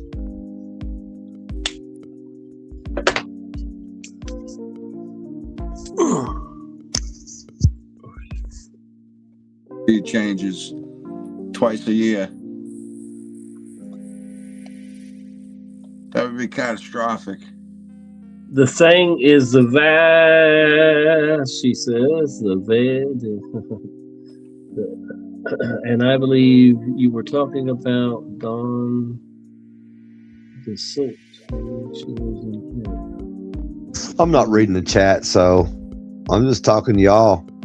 Yeah. Facts are facts. Gene, I'm gonna come up and see you, man.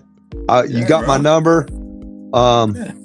Maybe me and Valley, when Valley gets back, Tennessee, maybe I'll talk her into coming up and see you, because I know that Mojo's going to be up there anyway, close. Oh yeah. And yeah, he goes up there during the summer, hangs out. You know, who's mobile. I think he's up near Sally somewhere. No, he's at Tommy's place right now. No, I mean when he goes to New York. Oh yeah, maybe. For some reason I think that flat fella. Everybody knows him. Like 3 hours from me. Yeah, man. I still haven't even showed all my stuff down there when I was at his festival. And it was a pretty good showing. I mean, you know, for what it was. It was a great, man. So I got a lot of film footage for that too. I haven't even released it. I was hoping he would, because I filmed it all with my peanut. It was so hot that day, and those couple days, that the battery, I fully charged my battery, right? And then the battery, because it was so hot, whatever was going on, I mean, we was intense. It's like the sun was right directly over us. We was in the hot spot. But the battery's drained on my P900 in 30 minutes. Usually maybe an hour and a half. Depends on what mode I got it on. But it drained in like 30 minutes. Like, I was like, man, y'all gotta slow down. There was a lot of good stuff down there. I'm just saying.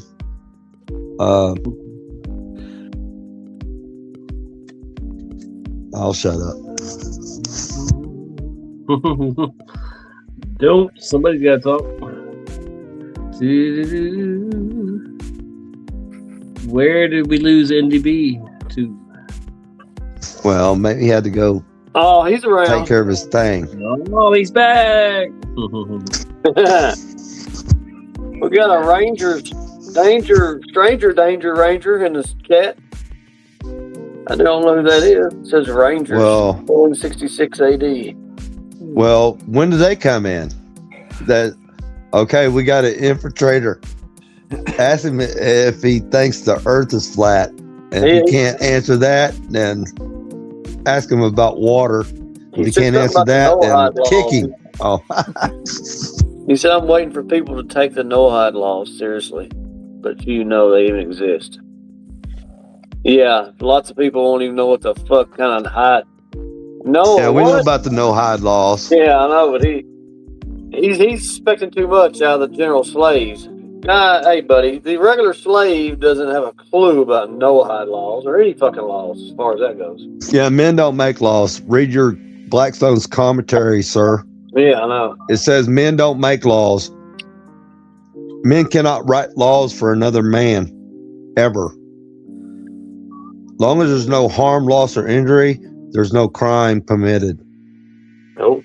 And modern day horse is what they would call a vehicle. So that's my modern day horse. That's how I travel. Yes. Now giddy up, fire horse.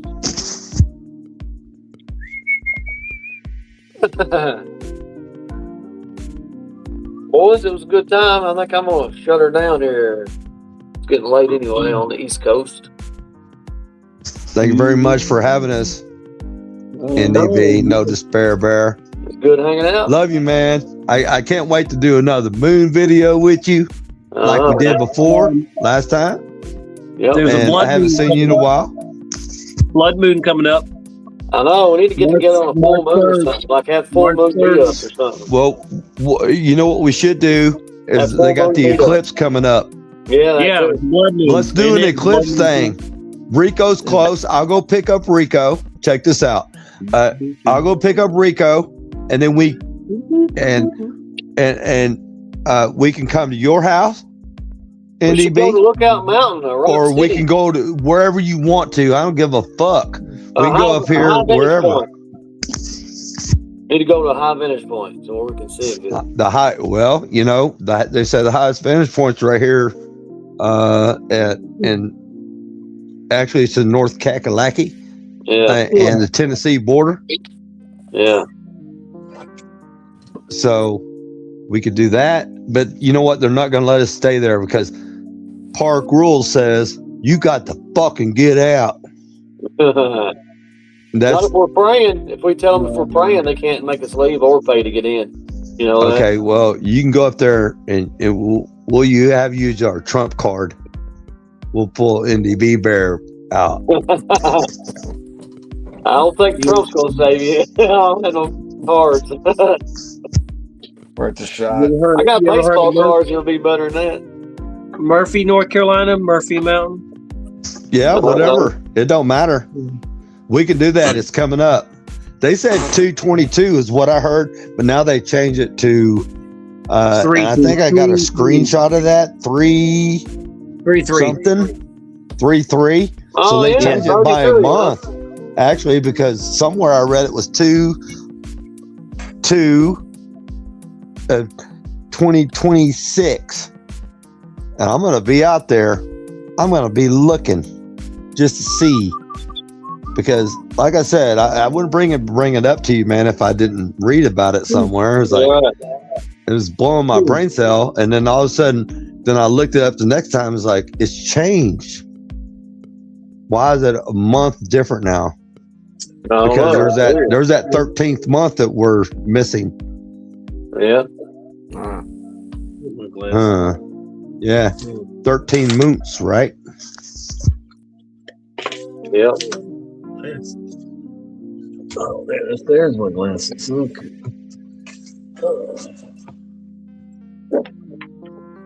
What'd you lose? What'd you lose, Tommy, besides your mind?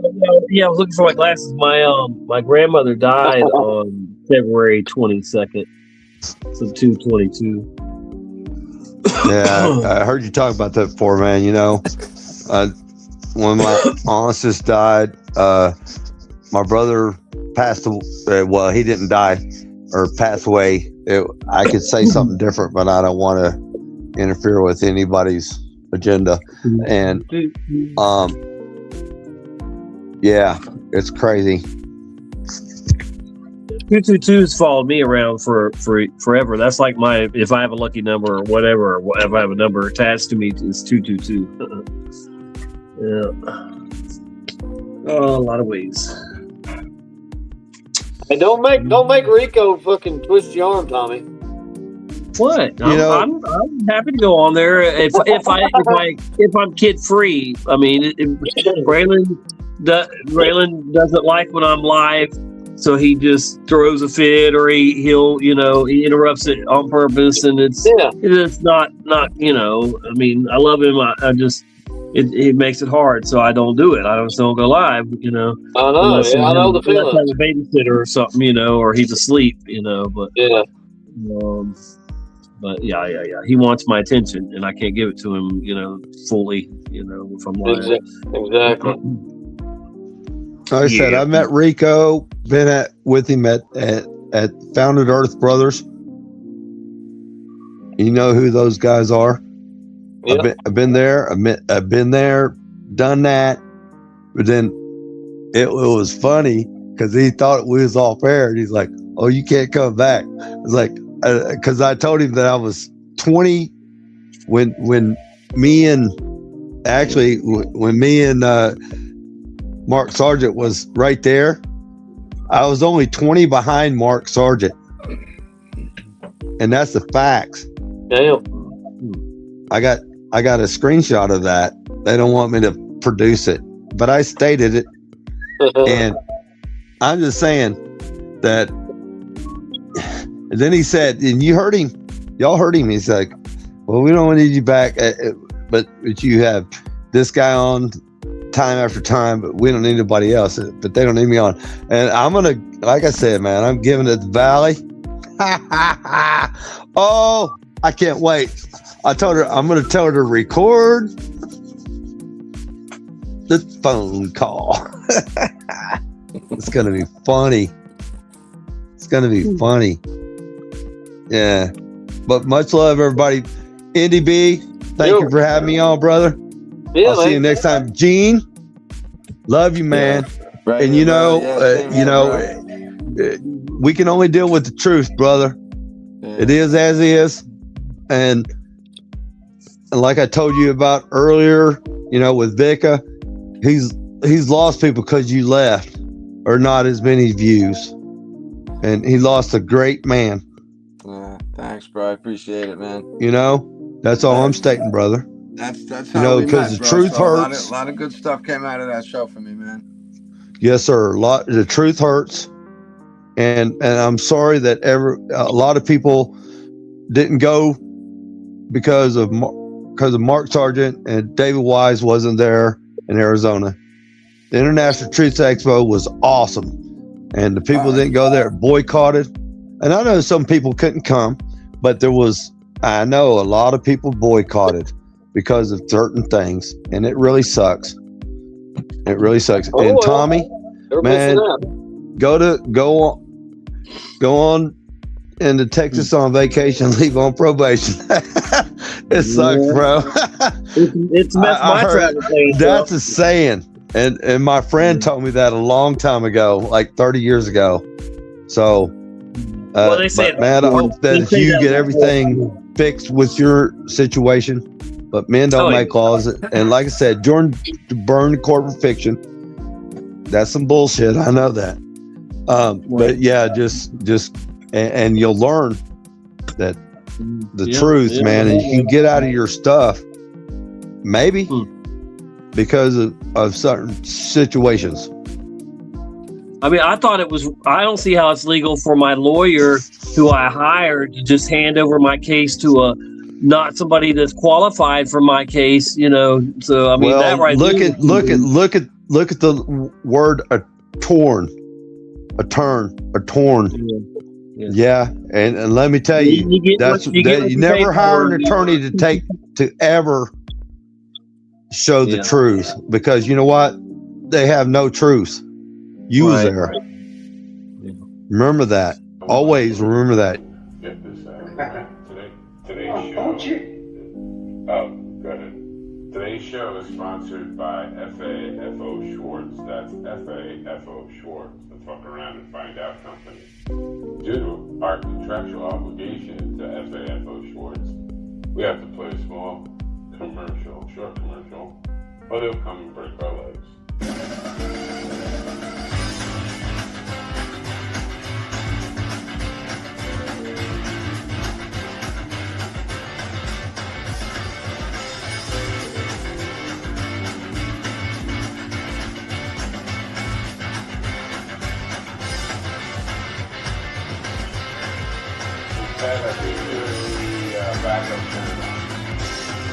Black City, dude.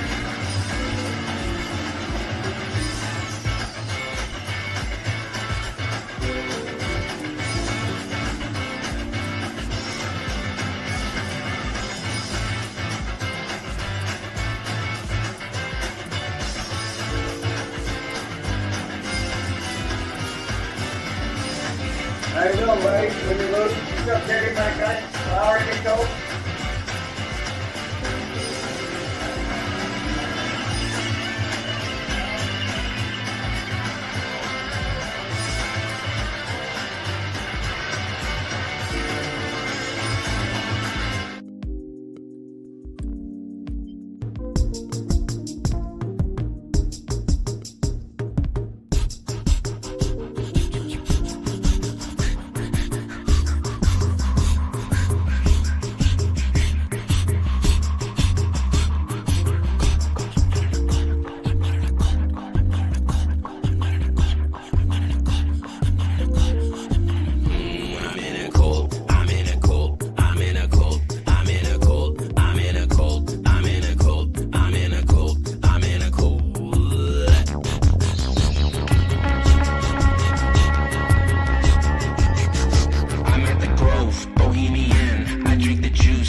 I'll be back.